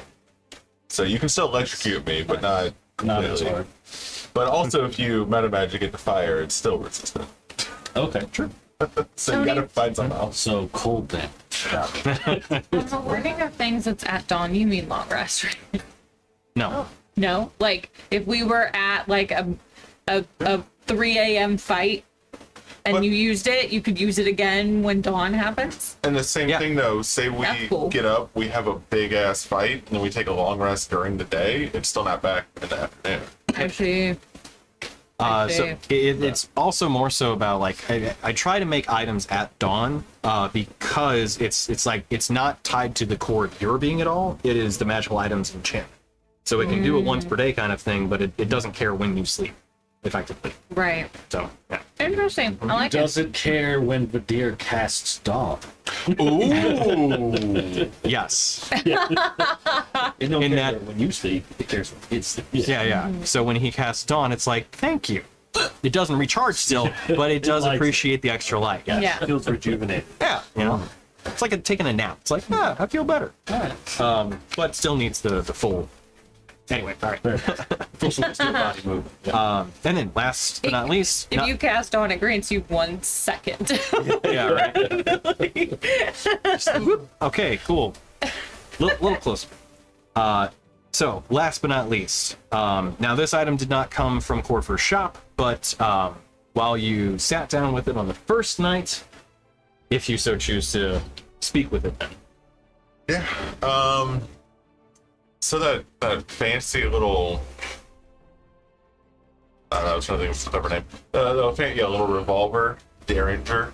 I I like to be a little bit closer than that. So I was looking at it, and it turned into a fancy little rapier. So now it goes stabby. But it's a little rapier. Yeah, it's a little one. Like a baby one. Like that. It's like Puss in Boots sword. You could have gone with a gunblade. But you know, I didn't think about that, but it's so it's a +3 to attack and damage rolls. It also does 2d8 force on a hit, so I'm back to rolling every d8 that we have at the table. Yeah. Shit, And there we then go again. the weapon of Aranthus causes a surge of arcane magic to empower nearby allies. As a bonus action, the wielder may share the additional 2d8 force damage it deals with up to 5 allies within 30 feet. Each of these creatures may choose to enhance one weapon or spell attack of their choice for up to 1 minute. It recharges at dawn. So basically, once a fight, I can just say, everybody, was it 5 people? 5 people. All of you get 2d8 force in your next attack. Well, Or whenever they choose to use it, Yeah. right? Yeah. Whenever you choose to use it. so if you want to sit and then you get a nat 20, you can go ahead and then roll 48. But it's up to 1 minute. We don't have fights that extend longer than that, but Right. Yeah. We've come close. we've come close. We have, yeah. You've almost run out of haste before. Yeah. Non-detection then. Defies attempts to magically locate it. Neither the weapon nor its wearer can be targeted by divination or perceived through magical scrying sensors. Does that mean she can't mess with me anymore? Scrying sensors, so yeah. You can find me to sense with me. But it helps safeguard from influence, so I'm immune to charmed and frightened again. Which is solid, because that's frustrating. And then it's sentient. And it really, really fucking hates a Cult of the Shattered, and it will try to murder them at all times. So if we come across somebody that's Cult of the Shattered, it you think I don't like to stop and have a chat? It really doesn't stop to have a It chat. jumps out of your reverted back scabbard to and it more like impulse starts control? flashing. Stab the enemy, then ask a question. Instead of back to more impulse control. Yeah, yeah. That's his next item's name. Impulse control. That's it. And I guess I could. Ooh, impulse control. Ring. Or if you have a haste buff, you can sacrifice that haste buff to take an extra turn once per long rest. Impulse control. Well, the problem is when you lose haste, you Delay lose your next turn, so it would just be a net 0. Would suck. maybe that's what it is though. Like, Do you get it now, or do you Right. chance it? You take an extra turn now, but then you're stunned the next turn. oh, I was thinking maybe you could get rid of haste like once or twice a day without the ill effects. That'd be interesting. Anyway, yeah. Neat. So that'd be the only thing I would ever add is adding the ability to cast haste. Yeah. I've given you enough. I've given everybody enough. Well, it's I good. took Warcaster, so it's harder for me to Lose concentration. So, does anyone do anything super interesting with their level? No, I got some HP in this. Druid doesn't get anything good at level 7. I got looks. I got Alert. I saw how I decided to be able to channel my inner rage. You went multi-classed into Barbarian? Yeah. Oh, okay. Right on. Cool. And I specifically looked up none of the Blood Hunter abilities or spells. That's true. So, Yeah. because I was like, am I gonna hamstring the shit out of myself? You do know it takes a bonus action to rage. So. Listen, I'm just putting. You're already Your bonus like, action. hungry for bonus Action action. time. Yeah. You were hurting for bonus action abilities. it's mostly I've been taking a few more dirt naps lately, It's fair. and the whole half damage from physical things seemed. Should we all multiply some Barbarian? No, everyone has a strength. That was, I mean, it didn't. Moonstones. Some of the other barbarian things didn't really do anything, like the no armor thing. The strength isn't. It's one less in my deck, so that didn't do anything. But I think it added to my. It added to something. And you'll have rage damage bonus, the +2 at level. Is that 1 or 2? I think it's a 1. Well, It's as soon as you get rage, you get +2 damage, but only if you're using a strength based weapon. right. Yeah. So. Oh, right. Yeah. Which strength based? Yeah. Which would I think be a nat 1 because my strength is 4 where dex is 5. Okay. Gotcha. Yeah. And I think the rapier can be done. Yeah. It's melee, so yeah. Yeah. Anyway, but I thought it was fun. Nice. And I assume we're doing the old core, not the old things, because I did the new one and it's like pick which weapons you have mastery in. And I was like, that doesn't Oh yeah. seem right. Nope. Yeah. Correct. I do So- have 2 pre-attunement slots. Oh. Wow. Okay. Jesus. Can you use a shield? No, Oh. I don't think so. Would it say? Yeah, Here? I think it's in your proficiency. No. Wait. What? No. Because if I unattune to the two? barrier and the book. Did I not put?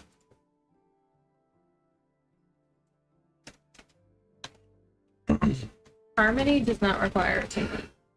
I meant to have attunement. Oh. Oh, well, then that's fine. So you have I one. still have attunement one slot. Yeah. attunement slot. Ah. I was gonna say if you. Oh yeah. Yeah. No. I'm sorry. It. Yeah. It did. Okay. Sorry. That's okay. At one point I was making 2 versions of items depending on whether you guys not fought Devrus or not, but Succeeded. well, no. Whether Corford destroyed the sword or not. Yes. And whether you guys had the items that you were going to be able to produce or not, there was some sort of optional thing, and I think it was then that I had a non version. But yeah, Armies of Grace should. Do you can you just update it and it auto, or do I need to take it out and put it back in? I think it auto updates. Okay. Could be wrong. You might need to take it out and back in. But it is updated now. It is now. Yes.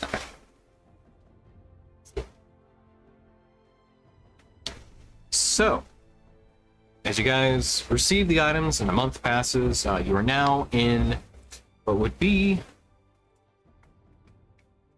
If I don't remember everything, you are now in the 4th of Spect, effectively March. So, as the time has passed and you have your items all completed, Corfer asks Rin to come by the shop. With or without everybody else. I have a couple of things I wanted to talk to Corford about. Okay.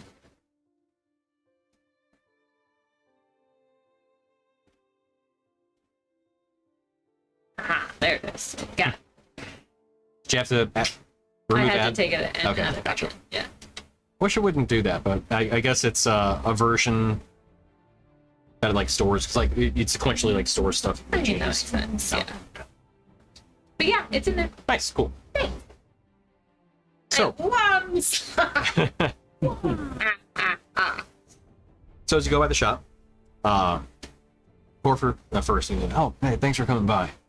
So Sadrex went ahead and left last night and everything to get back to Inictal. I helped him get that way. Thanks. But we were talking about your book, and we had some ideas on it, actually. So if you're willing, we suspected that one of your other contacts, Dorgiran's goddess, I guess, Oh yeah. her being an archfey, she might be able to actually do something. Oh, like what? Well, we don't know. Oh, Well, we suspect that because, I mean, it is a magical artifact with a lot of power within it. Maybe she can take it out and put it into something else. That I'm not sure. It's Fey, and Fey is a little weird, and I don't want to try and play with it. We've kind of had that happen before where there's curses. Remember when we broke down those items and there was that like kind of floating extraplanar energy? Yeah. Those weren't even as strong as that. So it might be better for her to deal with it Okay. kind of in her realm. Sure. Yeah. We are gonna go see her soon. So. Oh, perfect. Well, Yeah. there you go.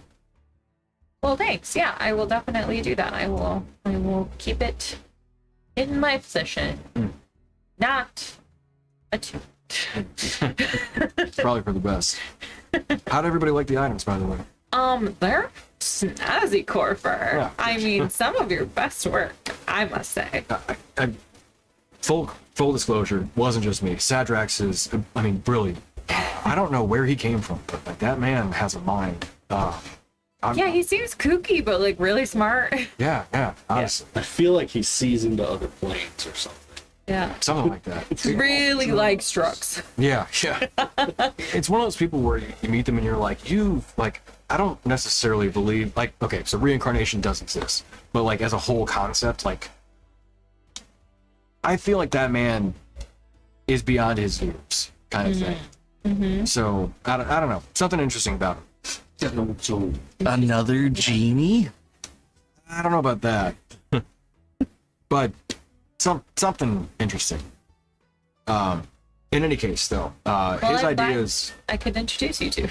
What's that? Glad I could introduce you to. Oh, yeah. No, Got a absolutely. chance to work together. Yeah, me too, honestly. And we're going to keep in touch, too. Good. You don't find another master and channel like that very often, so... Yeah. Yeah. Actually, have I told you about my idea? Which one? Well, Admittedly, you have a few. I do have a few. And not that I don't want to hear anything like that. I just wanted to make sure you're aware that I think that as a person who has ideas, it's the what's the expression? The cup overfloweth, the well runs deep. You know, it's refreshing. Oh. As someone who thinks in somewhat artistic manners and expressions, like it's good to see somebody with ideas. So. Oh. Well, thanks, Corfer. Yeah, you're welcome. You know, sometimes I'm talking to the group and they're just like, can you shut up? No. By all means, let's hear it, is what I'm saying. All right. Well, okay. So, in Icktown, Just. I connect with you via mind. So. Okay, so in Icktown, there is a group of mages, the Blue Oasis Cult.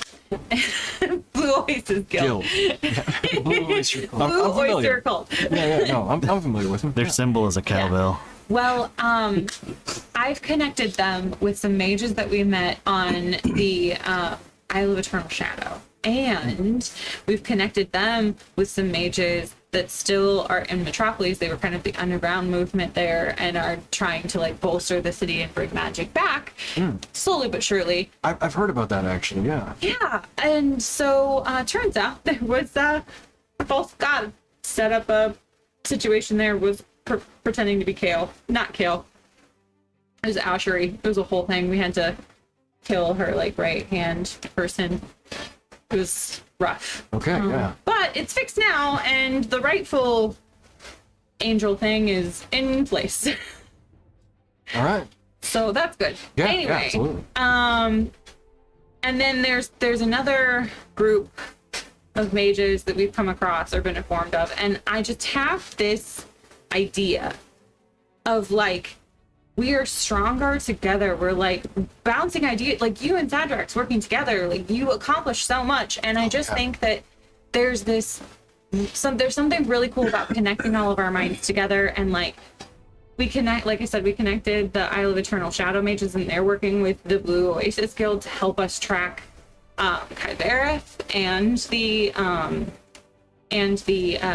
cult of the Shattered, because we had a piece of it, and so they're kind of maybe gonna use that to, with some blood magic, to maybe figure out if they can pinpoint some locations for us. Well, that's a lot. It is a lot, but like they wouldn't be able to do it not together, you know, because they Yeah. need communication. So like I have this idea of like this like worldwide like net of communication. You're talking about using the ley lines? Kind of. I mean, no, like an open communication somehow for us to speak with mages in other areas that are at the forefront of research, so we can collaborate together Oh, okay. over distance. Interesting. Okay. Yeah, like maybe even like something that like you could like scan even like handwritten notes or documentation, and it would like show up over there. Like a major image with sender. Yeah. Bless you. That's interesting. So, who all's working on this then? Well, the Blue Oasis. Guild is definitely interested in it, and they're kind of seeding the idea. But I don't know. I just have this dream where we're all connected and we're better for it. I like the idea. You know, let me, have you brought it to the Institute? Mm-hmm. Okay. Well, I'll talk with them. Please See do. if I can help, yeah. Yeah. I mean, honestly, if there's something about connecting people across the world and everything, I mean, the ley lines may be able to help with that. That's true. Kind of piggybacking off. I mean, granted, they move, but if there's a way that I wouldn't suggest anchoring them. People have tried that in the past. It does not work well. Or Listen, sorry. Blessings. but if we can potentially leverage them, or tie them together somehow, that could basically maybe almost like manipulate them, not to anchor them, but to allow them to kind of move freely between certain areas. Yeah. It's interesting. I just, there are so many times where like I've said, man, if only we were in Milvaen, we could ask Corfer, I mean, we have sending and that helps, but like, you can't really see what we're seeing Right, yeah. to answer the question, or, like if we needed to collaborate on something, like it's just so much easier than having to teleport people around and grant access or temporary access to teleportation circles and everything. Like that gets a security risk too. Like Absolutely. not that there wouldn't have to be security measures with this in place too, Sure, yeah. but I just, I wonder if that's something we might be able to actually take advantage of after the bleeds happened and everything, but Yeah. maybe there's a certain benefit to kind of that extra planar energy not seeping in necessarily, but having kind of weakened certain boundaries and barriers. It might be easier then to actually, I don't want to say like punch a hole by any means, but be able to bridge a gap yeah. between certain people, areas even. Yeah, I'll talk to the people at the Institute and see if I can help out with it. Awesome. Thanks, Corfer. Yeah, thank you. You seem like it immediately going into the tank kind of thing. Like he has ideas. Yeah. Did you want to? 2 questions. They kind of. Oh yeah. Sorry. First one, I don't know how much you know about iron flasks, but if a genie was in an iron flask, is that like a alternate plane, like a demi-plane, or is it how exactly does that work? Yeah, I do know about them. They're a bit of a sticking point for my kind. It is like a demi-plane. Best way to describe it. So A very small demi-plane. I guess what I'm asking is, if I were to cast a spell that pulls a creature from another plane, would it pull them out of the flask? No, not unless it was open and they just hadn't left for some reason. But if it's open, I guarantee you anything that's in an iron flask is gonna try and get out. But no, if they're currently in there, you you won't be able to pull them out.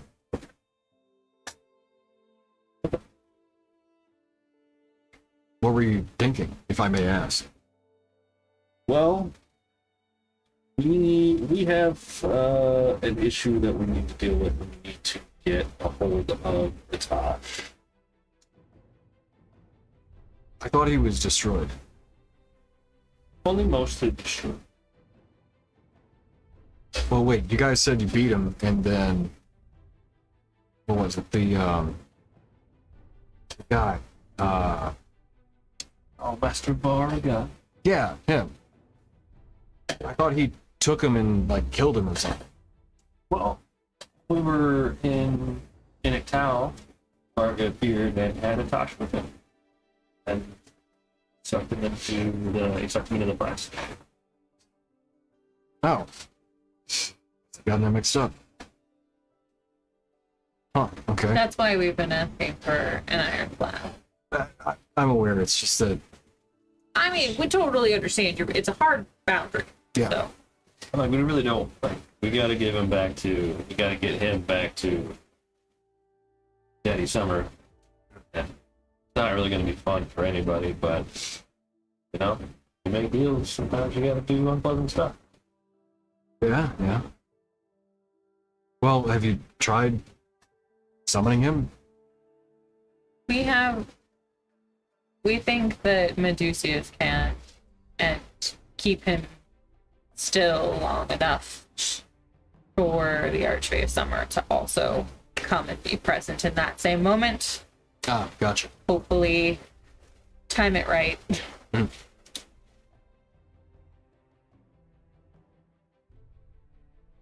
So we need to bust him out of the flats. And then I think I can. Well, assuming he's still in. Assuming he's still in. Maybe he's not still in. I mean, Parker doesn't really seem like one to let something like that go. Well, he could be. If we were to cast Sending to Atash while he's in the flask, would he receive it? I think there's a chance, yeah. It might have interference, effectively, but you can try. Do it, see what happens. Should I prepare Sending today? I have it if you don't.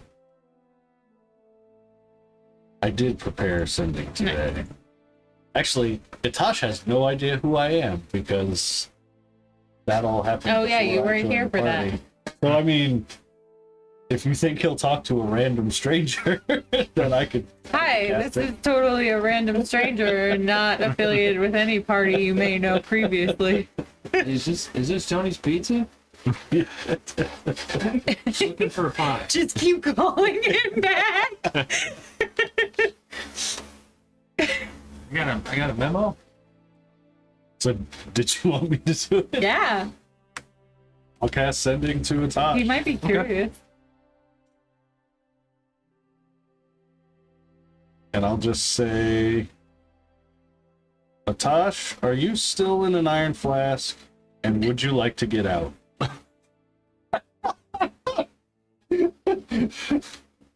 Okay. Trying to reach you under cards extended warranty. About your flask extended warranty. Call from, are you in a flash? Would you like me out? Yeah. Guarantee he will not respond to that sending message. Sending more. Ugh. Okay, so yeah, you cast the spell. So think about this.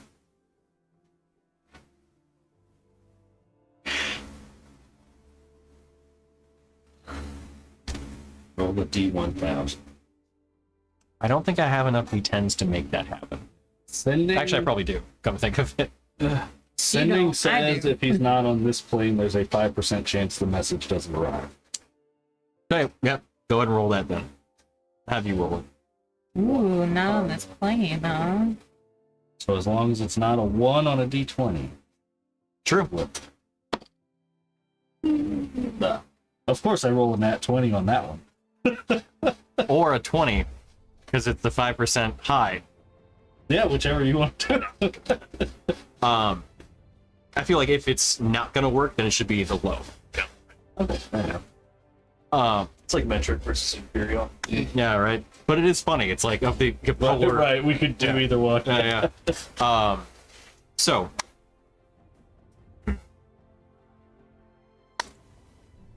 To was who the hell is this? Devil you. Yeah. Like What in the blazes? like how does Itosh sound? Kind of like a Daruk.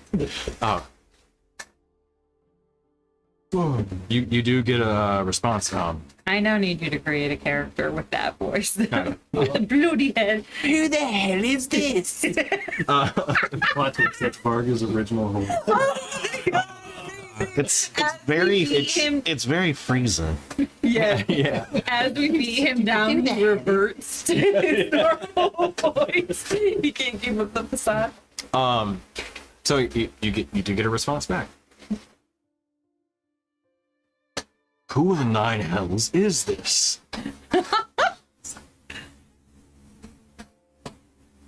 He's gonna make me cat again. Yes, he is. Yeah.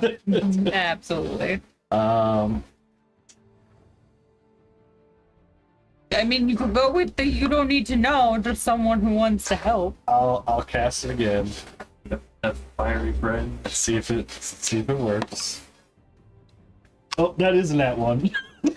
Shit. Wow. The dice swings both ways. Yeah. All right. So Or I'll roll, I cast it guess. one more time. One Yeah, more you get time. We're sorry. This sending cannot be completed. All right. That's an 8, so it's not a 1. Roll 20. And I'll say an enemy of Varga. You get a response.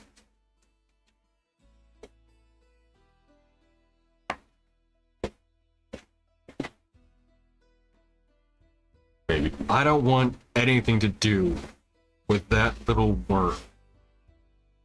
But thank you for calling. Okay. So he's not I will. in that flask anymore. Or he's at Or least Varga not in the doesn't have it. possession of Varga anymore.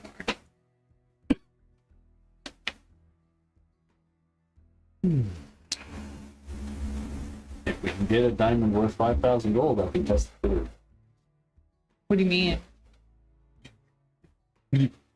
Tomorrow. What's that? Like, what's that do? I now have access to a spell called Gate. And if I cast Gate and I speak the name of a creature, it sucks the creature through the gate to us. Oh, that's cool. I wonder if that's what Medusius was gonna do. Maybe. Yeah, I don't know. But I don't think it will pull him out of the flask, which is why I Can you shrug any harder? Yeah. Give him the old interdimensional suck. Yeah. Oh, whoa. Yikes. So in an ideal world, Natasha's free out in the world somewhere. We just get a tuning fork to the plane of summer, go there, I cast Gate, speak Well, did Natasha's you- name. Wait, Did you feel like you experience got any planar resistance resistance? sending it out? Oh yeah, because it failed on the one. So do you think So he he's might on be in a another flask, plane. or he's in a flask just with someone else? Right, yeah, it's one of the two. I think. Like if he was just out and about on the material plane, it would have looked So he's either on a Inside different plane or he's in a flask somewhere. Do you want me to try to cast sending to him and see if he'll take the fall? if you want. I mean, I can upcast and You're like, "Wait, it's a chill day. Got as many spell slots. Yeah. Ooh, pop it. Answer. Answer. No, Answer. no, Answer. no, no.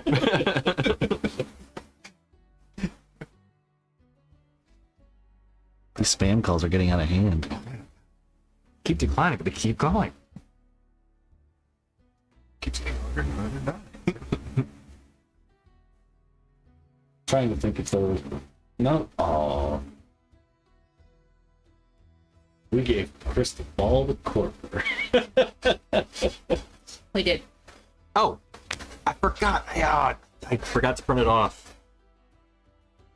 Could we ask him to borrow it and use it one time? Oh, it is gone. Oh. Oh, he broke it down. If I said that. But I think I could prepare Scry. he's giving you an item. Oh, Yep.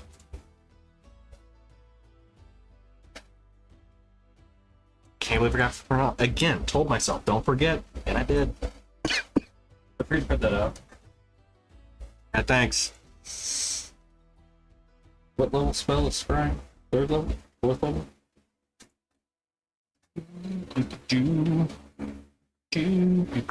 I would not know.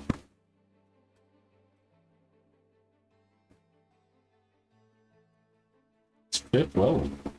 I could try to Scry on.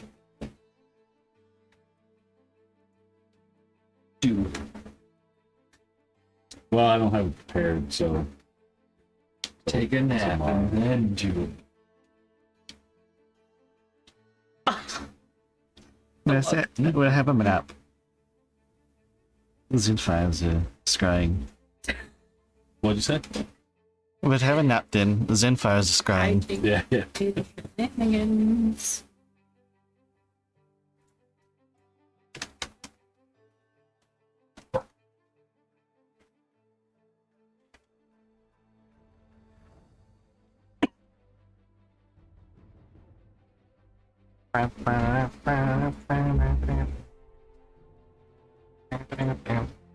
And so what you guys doing?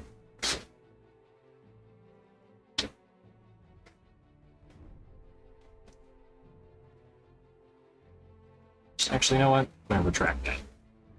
Delete it.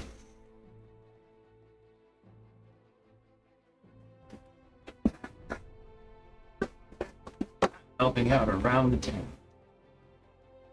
Hey, they appreciate your help. And punching belligerent drunks. I mean, if they're belligerent, Don't be but belligerent. you might also murder people given how strong as you are. I would say, is it D8 per person? Depending. Not a D8, just 8 damage straight. Yeah, depending. Children. I mean, normal humans don't have a ton of them. No, they really don't. I guess my second question for Porter is, do you have a diamond worth 5,000 gold? Oh, by the way, Commoner is a D8, so probably killing them. No, you're superhuman. This is the gun situation again. I'm healing you. Yeah, but what's their con modifier? 0. They are 10s across the board. If you punch a commoner, you are guaranteed to kill them. Yes. Like, as long as you hit them. It is flat 8. Like, Yeah. there's no roll. It's just Yeah. I did 8 damage. They have 10 health. You're fine. They roll a D8. He said They have a they're D8. 10s. Oh, 10s as in the stat. stats. That's that spell for. 0s. So sorry, you had a question about the A right? diamond The, worth 5,000 gold. Does he have one? it looks. Let's find out. Can I borrow Find out. 5,000? Yeah, absolutely. It's in his private. High or low? His private spice cache. Ooh, high. Oh, he does not. Damn it. 4. Let's. Actually, I'm fresh out. We're gonna have to go to Phoenix Town for that, or any other city. You know, you could try. Yeah, honestly, probably any of the major cities. Their clerics probably have at least. Well, they may have one. Just to make sure, the gate spell does not say that the diamond is consumed. But it does have a price, so I assume you have to have it. Correct. Although, really, that is shocking. It's not consumed. I mean, if it doesn't say it, it doesn't say it. Wait. No, it's a value. If there's a Right, it value does have attached to it, then it is consumed. Like the gold chalice for XYZ for Doesn't it? that spell that Vox Machina always does. Well, so resurrection says which the spell consumes after the dying. So I thought that's what that was. Herald, please.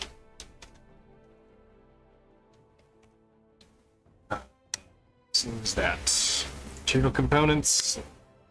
I'm ashamed that I have to check this because I should know this, like off the top of my head. So Tasha calls everything. I'm gonna look at that. I'm gonna look at the rules characters. Nope. Penny.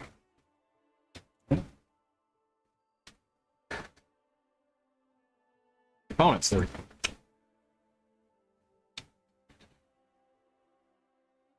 Oh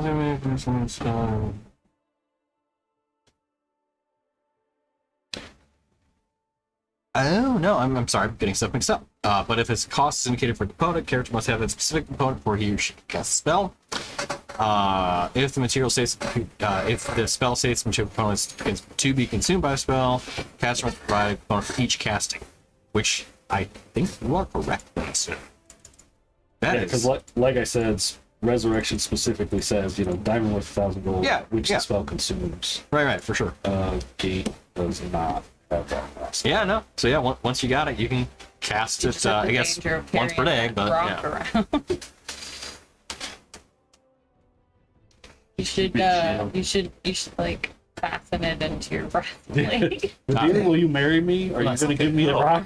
It's going around or not? Yes. That would be the heaviest weight around. So, Corver said no. But yeah, you don't. It does not consume. So yeah, I'll be damned. So, if we find something like that, I can summon creatures from other planes, which could be useful even beyond the Definitely. thing. I think it's funny though that also it's not consumed because provided like you know the name of the creature, you can just keep bringing them back like every day.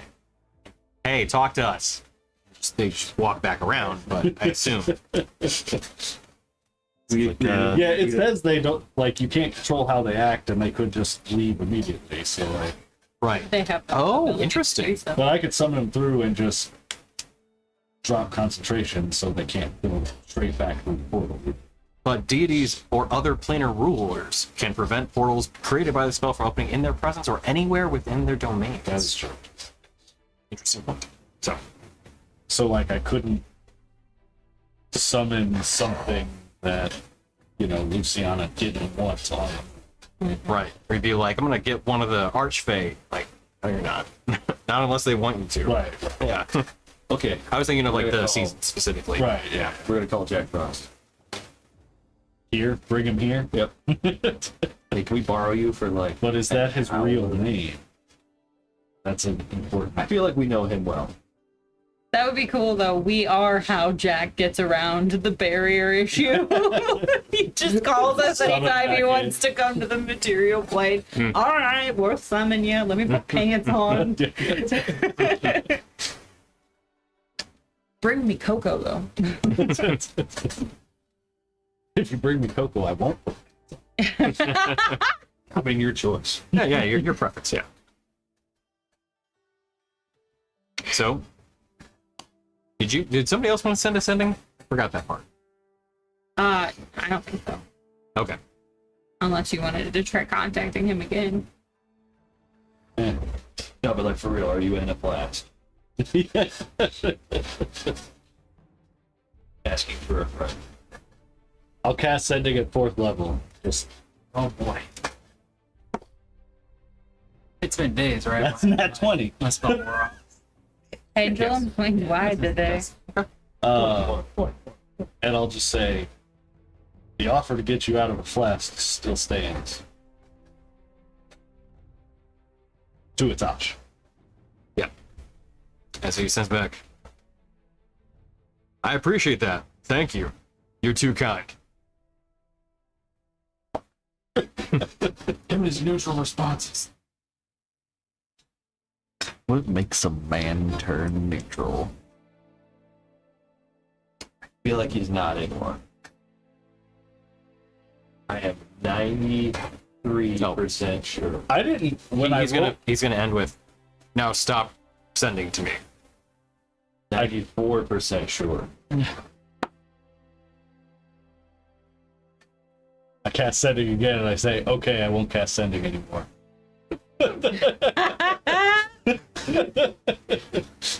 You get no response back. I cast sending. Do you? The jig is up now. Damn it! Reach your magic card extended warranty. Because he still doesn't know who. No No. offense, this asshole is. Yeah. And I wait an inordinately long time because that wasn't 25 words, and I'll just say at the end, unless you change your mind. Word, word, word, word, word. Unless you change your mind. He thinks it's done. I'm trying to poop. Right before we go to bed. How do I block this key? He's gonna look into it. Just kidding. We hope he does. Actually, I'll try to scry on him tomorrow, and then we'll. Is there a star 67 for sending? He's on the do not send list. On him. Now you're putting up a camera inside his house? It feels wrong. yeah, More like that ding dong ditching, actually. prank calling's one thing, but that's too far. Can I cast sending while I'm scrying on him? Is that a thing I can... Look to your left. No, you're right. What are you doing there, buddy? Oh, you trimmed your mustache. That's nice. You're a happy face. Still works real bad. Yeah. All right. Anything else before?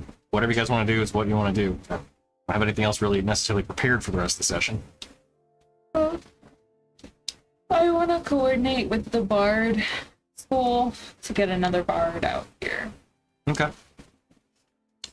And I will entice them.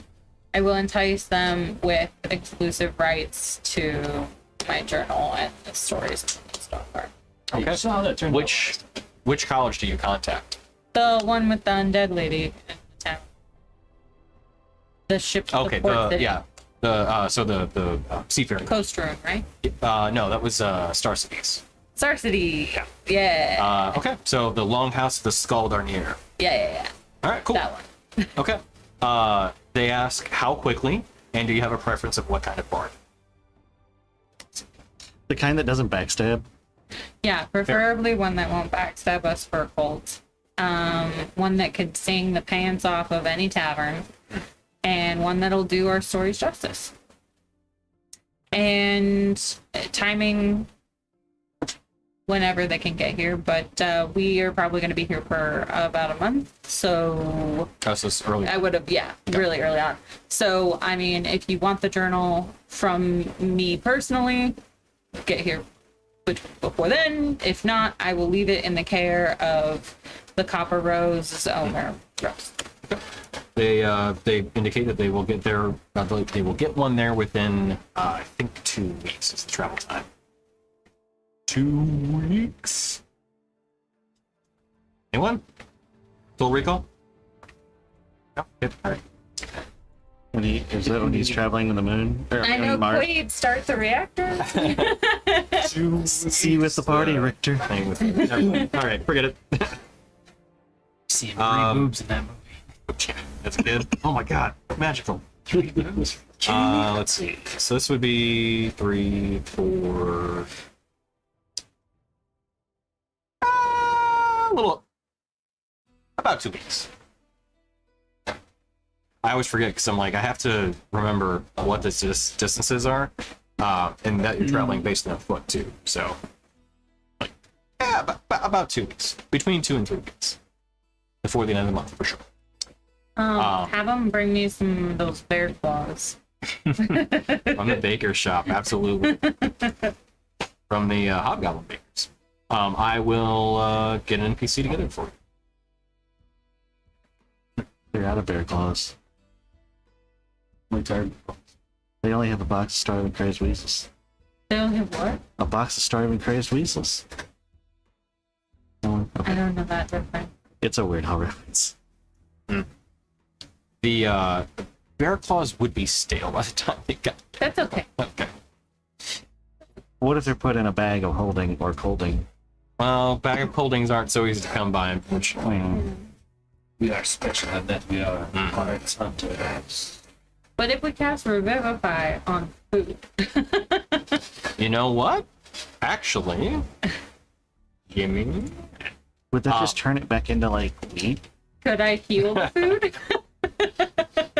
No, but no. Regenerate. It just keeps growing. Yeah. But there was something that stopped like things from ceremony. Scrying's not a ritual.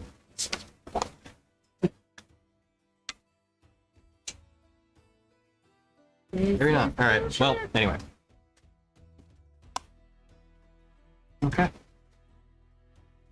If that doesn't work, I'm gonna do the bag bounty, and if I get a high enough one, I'm gonna do a bear claw.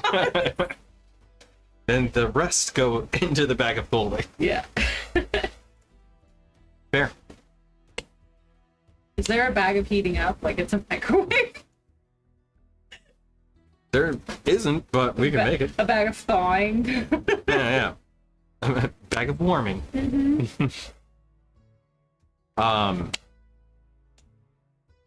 Well, you tell me what you guys want to do. You have a few pending items still, and whether or not you want to actually try and scry on Atash. I do. Okay. Does anyone have a likeness or picture of him? Something that belonged to him? A body part of him? Oh, it has been months before or since you guys have dealt with him, like many months. So At the time. it has not been on his person in quite some time. Oh, so If you had anything, which I don't think you guys do. No, we don't have anything. Okay. But I will describe him in great detail, and I'll even make you a picture. Okay. I'll make all a picture. that gives him -2 on the save. Izzy and I could work on a painting of him. But because I only have secondhand knowledge of him, he has +5 on the save. So overall, +3. Yep. It's a DC 22 Wisdom save. 22. Right. Things must be nice. Okay. He does have to be on this plane for it to work. For what? He has to be on this plane for it to work. Oh. Really? Fuck. So you Oh, on can- the same plane of existence. Yeah. Okay. It fails. Okay. All right. So he's not on this plane of existence. Not in flat. He could be in the flat. Well, He could be in a flask and just be really chill about it. He could be in the flask and he has the flask, so he's fine with it. What? Like, his own like So- Yulaza was really happy to have her flask. Yeah, absolutely. So to be clear for everyone, my own personal take on it, demi-planes are not in the same plane of existence as the plane in which they are currently in. They are their own thing. I know that according to the rules, I believe that they function as the plane that they're on currently, but I don't like that. okay. That's what I was about to ask was if he's in a demi plane, does it count as being on the material plane? Right, or whichever plane that's currently Right. on. In my opinion, is that the demi-plane is its own tiny pocket plane of existence. So, yeah, it exists outside of the current. So if he is in a flask, then it would also not work. And if he's on any other plane other than this plane with flask, it would also.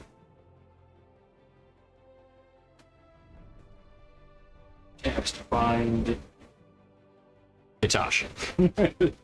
douche. I mean, a touch. Check it out.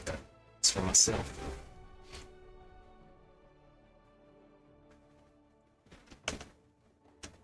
Here casts find douche nozzle. Got it.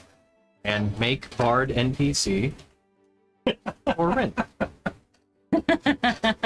Okay, 2 notes. Got it. It's got to be one of the ones we fought with in the arena, right? Right? Oh, yeah, at the longhouse. Yeah. Yeah, could be.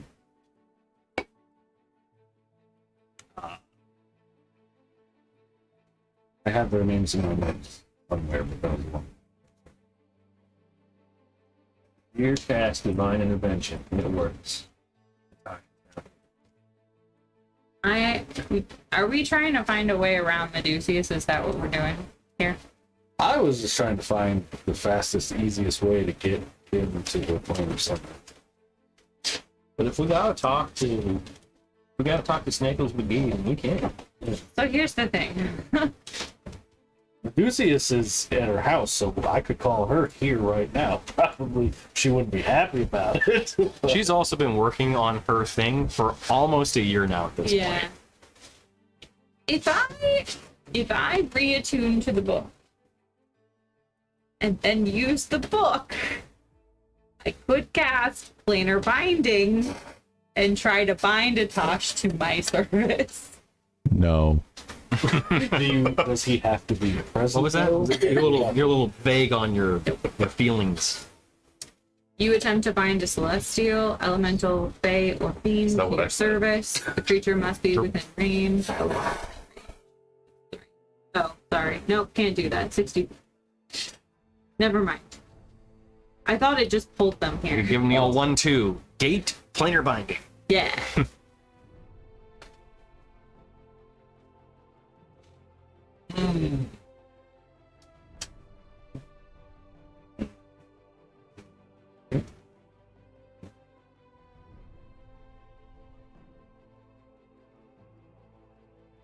So, what now? Also, is Yeah, it, that's what I'm saying. is it Tasha's? Yeah, I'm just ready to go. Mm. I'm gonna spend some of the days reading more of the books I never have to read Okay, yeah, about the undeads that I went to end. sure. Want to make a history check? Or arcana? Because you're kind of delving more into the arcane. Did you give yourself advantage on that one? Oh, you did. How was it? A 2 and a 3 Oh, man. on the dice. So I'm just gonna. Sure, that's an 11. I think history's not any better. Where did I? Yeah. So Arcana would be 11. So I clearly. This is why I don't participate in group activities. Yeah, I mean, you're kind of going over the materials that you've kind of gone over, and you're getting a little frustrated on it. You do get trying to think what you have not learned. You don't have to give me some info. No. You're doing a thing. You said you're doing a thing. You should have at least given something for that.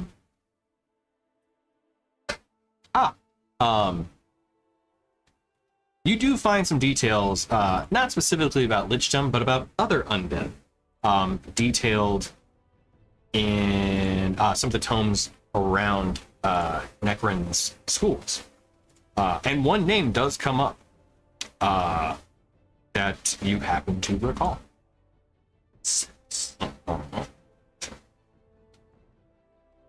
Getting to that point in my notes. That name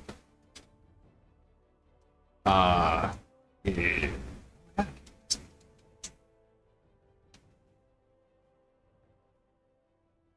is Darwin. Oh, How do I know the name? he's the red-handed guy that we met in Shadowfell. Like the vampire. We have his painting. He's a magical vampire. He's Which very I would picture already Dorian kind of- Gray. I assume I would know vampires are not dead. Yeah. How did I tolerate him to live? Was he really strong? Yeah. Okay. Yes. We were, was we also were helping real, us. we were real wimpy. All of us also at the time. He was the This reason was, that he uh, sucked the souls or the skulls that were flying around. Yeah, he ate the. He like ate them. Oh my god, that was so long ago. Yeah. That was Pharaoh Fall. That was like our first the black venture. hole. out. I'm sorry, we have not been playing for 4 years. 3 years. 2023. Sorry, yeah. That guy. So he is creating stuff for. Well, I guess he's wait, Thursday, November 25th of 2021. We're approaching 4 years. Sorry. We had a lot of gaps in those first 15 games. Because we go from November into May. Wow. There's a lot of gaps. Winter months are rough here sometimes. That's a schedule. So sorry. Yes, you find that his name refers to some of the texts that you were finding, but they were not written at the same time frame as some of the like more ancient texts that you had found within the that like old school of necromancy you had found within the hive inventory in the woods. These are newer. Oh, so cute. Harper is a genie. Aww. Aww. Oh. Okay. Wow, I don't have any dates on these early notes. I have no idea. Fair enough. So yeah, Darwin occurred in Fairfall, and that Yeah. would have been in the May-ish time frame. Fairfall was Lord Black Gloom. indeed. Fairfall was March 7th of 2022. Lives in the Greta swamps, or did.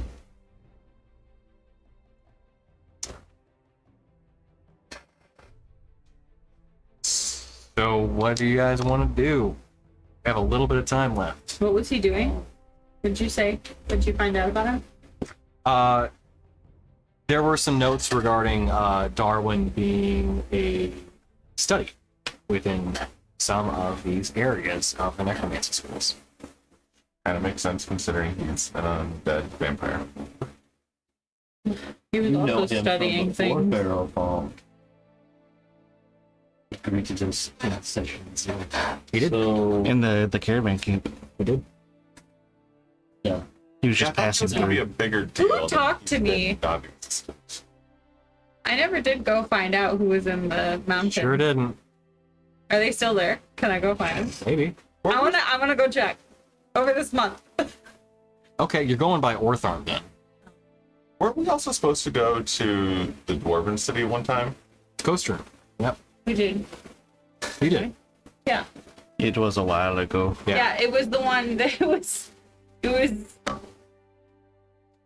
in the deep. Oh no. That was that was an a gnome city. I don't know if you guys ever actually did go to Coaster. I think we were going to, but then we ended up doing something else and sent stuff to them. right, yeah. We had to send stuff. Yeah, so we went to Star City, Yeah. So we went north instead of further west. and then we went to the Deep Shaft and the Misty Thicket. Well, first was the Deep Shaft, and then the Misty Thicket. Separate places, but yes, you went to both. We went to one and then to the other. Yep. So, Anyway, So we have the thing for Luciana that she wanted in order to help Medusius. Do we want to do that? Because then apparently we're supposedly getting help with the Tosh at that point. Oh. The whole brought Peter to pay Paul thing. My brain can't catch it right now. Yeah. We gotta like do three things to get one thing, but then also do two more things and then one thing. Luciana's also just interested in getting those items that you have too. Yeah. Helping Medusius or not, she wants those. Yeah. And I'm gonna give them to her. Yeah, I just meant like we could use that as a path to deal with the Atash problem as well. We have to.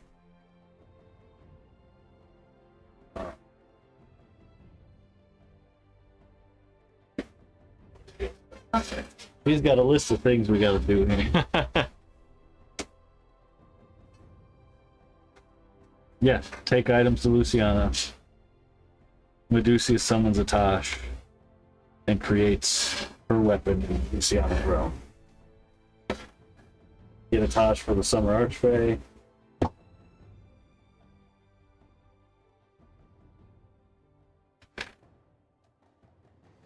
And I guess deal with Tiberian.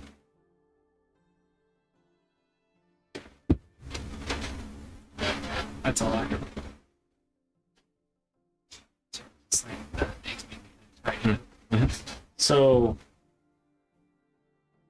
we already know if Plasma leaves his demi-plane, him and Kyber both die, right? He doesn't know. He doesn't know. And he doesn't want to pass.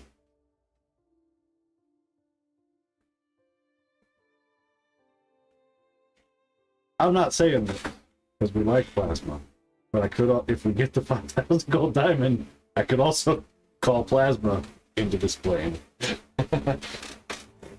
We will immediately find out what happens if he comes back. But I like Plasma, so I don't want to do that to him. But it is an option for the group. Just putting it out there.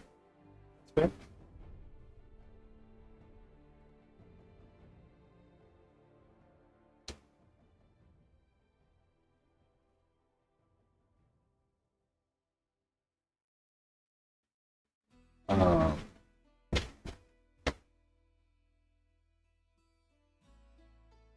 yeah.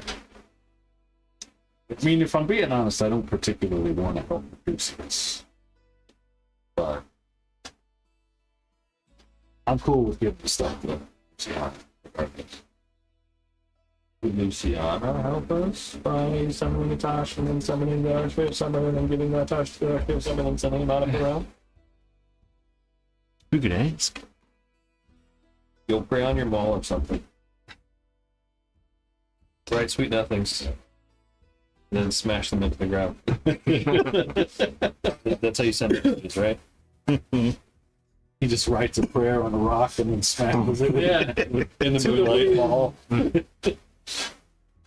Yeah. In the dust cloud that forms, the message can see You gotta chant though. You gotta go Yumo Guai Fight I Shall. Yeah.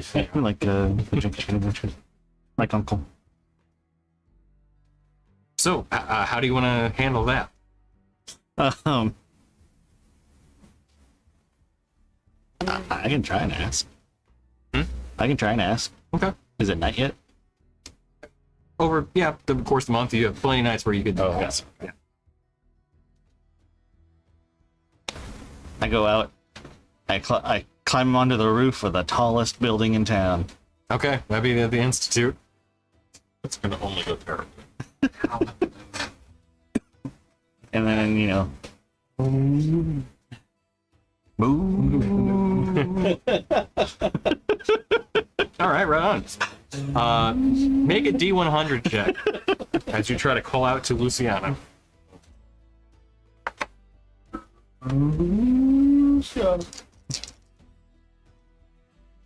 Say if it's above a 60. Above? Yep. Okay. Because you've completed your quest for her, your connection to her is pretty strong.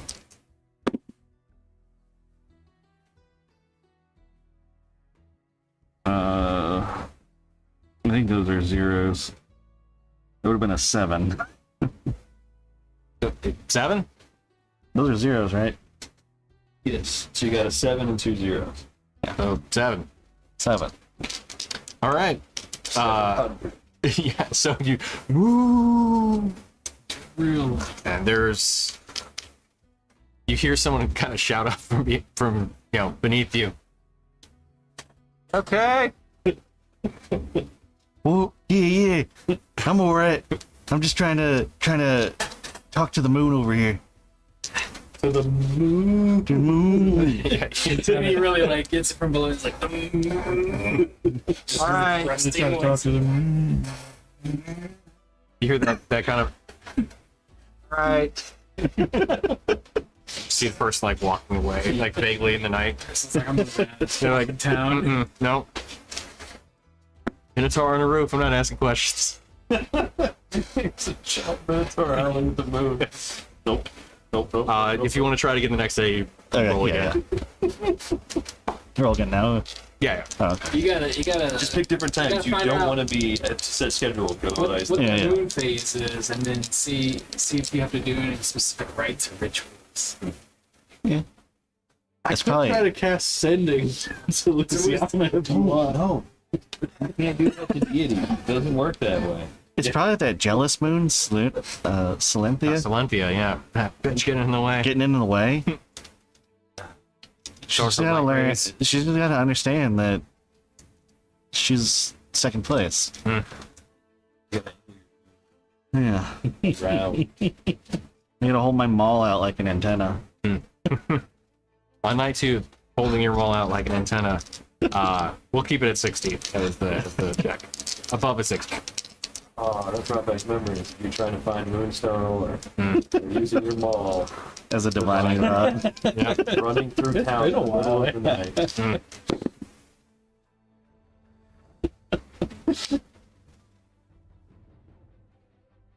96. Okay.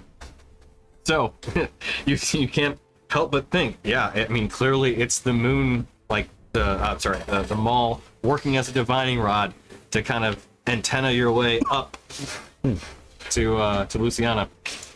That as you move at the maul, you hear a voice back. Ah, we're here. Oh, hey, how's it going? It's been some time. How are you? I'm doing well. How are you? Doing fine. Building, establishing a refuge here. Okay.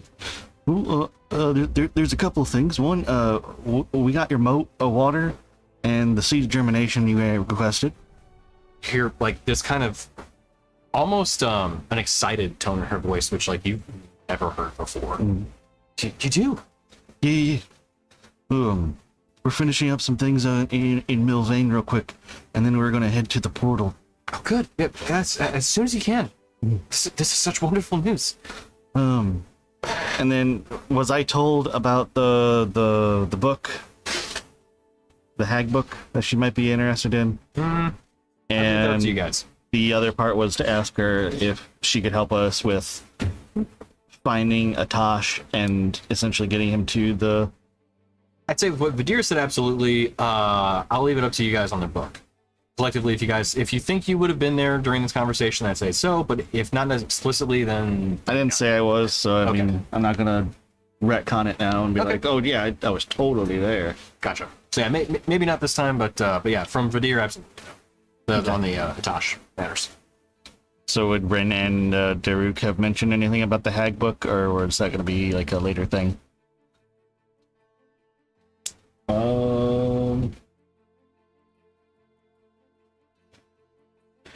I'd say we could leave it not for now. I was gonna say like Daruk probably would have left it to Rin since it was kind of her thing. Okay. So as quick as you can, yeah. Bring the moat and the seed of germination, and we can transform this place into a paradise. Okay. Oh, I also had a question. We're trying to find a fire genie by the name of Atash. Trying to get him returned to the Jimmy Plane of Summer. Would that be something you might be able to assist us with? Seeing as it's a it's I know that it's not the same, but it is also still part of like the Feywilds. That's true, but no, I cannot assist with that. You can use the temples as a place to anchor and try to use a gate to establish a connection to the demi-plane of summer there, but I cannot open one to that plane. It's beyond my means. Okay. But you should be able to use either either temple within either the space on the moon or on Tasha to open that portal should you choose to do so. Okay. We'll try it then. Well, I'll be here waiting eagerly. Yeah. I'm hoping that we finish things up here soon and we can get on the move. You've done well. You're clearly should say that I chose well, but honestly, I think that it is truly you have been the one that has been able to. Don't even want to say be my follower. What you've done is given me a chance at a fragment of divinity that I hoped for so long. I'm proud and thankful for your service to Agira. Boy, it's really me that should be thanking you. It was your divine light that led me out of the cave. Perhaps we were meant to help each other. Maybe. But I'm hoping that, like I said, we'll see you soon. I hope so too.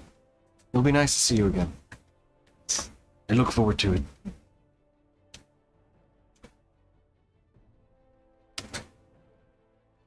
Well, we're nearly at 10. Unless anybody has anything else? Quick question. Yeah. I have a tuning fork attuned to the Feywild. It's not attuned to any specific Yeah, just the Feywild. portions. Can we use that to go to the Plane of Summer or to the moon with Luciana or So the moon with Luciana is in the Feywild. So you can use that to get to the Feywild from your current plane of existence, but then you still have to get to the moon. I see. Like you can't close the gap necessarily. Because the Feywild, mirrors, it layers on top of the material. But the demi-planes exist outside of it. While they are kind of pieces of the Feywild, they're also not exactly either. They're solo constructions on them. So yeah, they do those tuning forks do not work for those demi-planes. Okay, they're unique enough.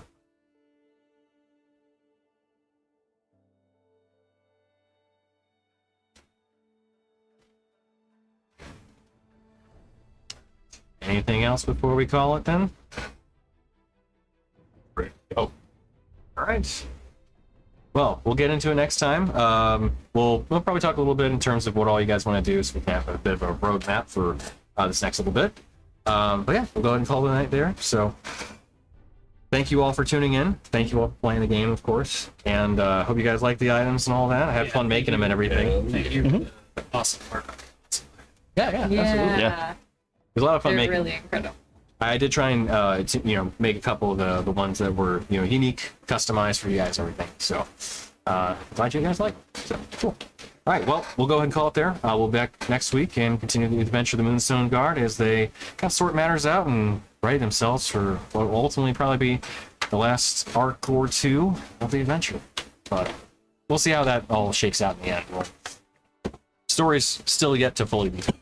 All right, everyone, have a good night. See you next week. See you guys.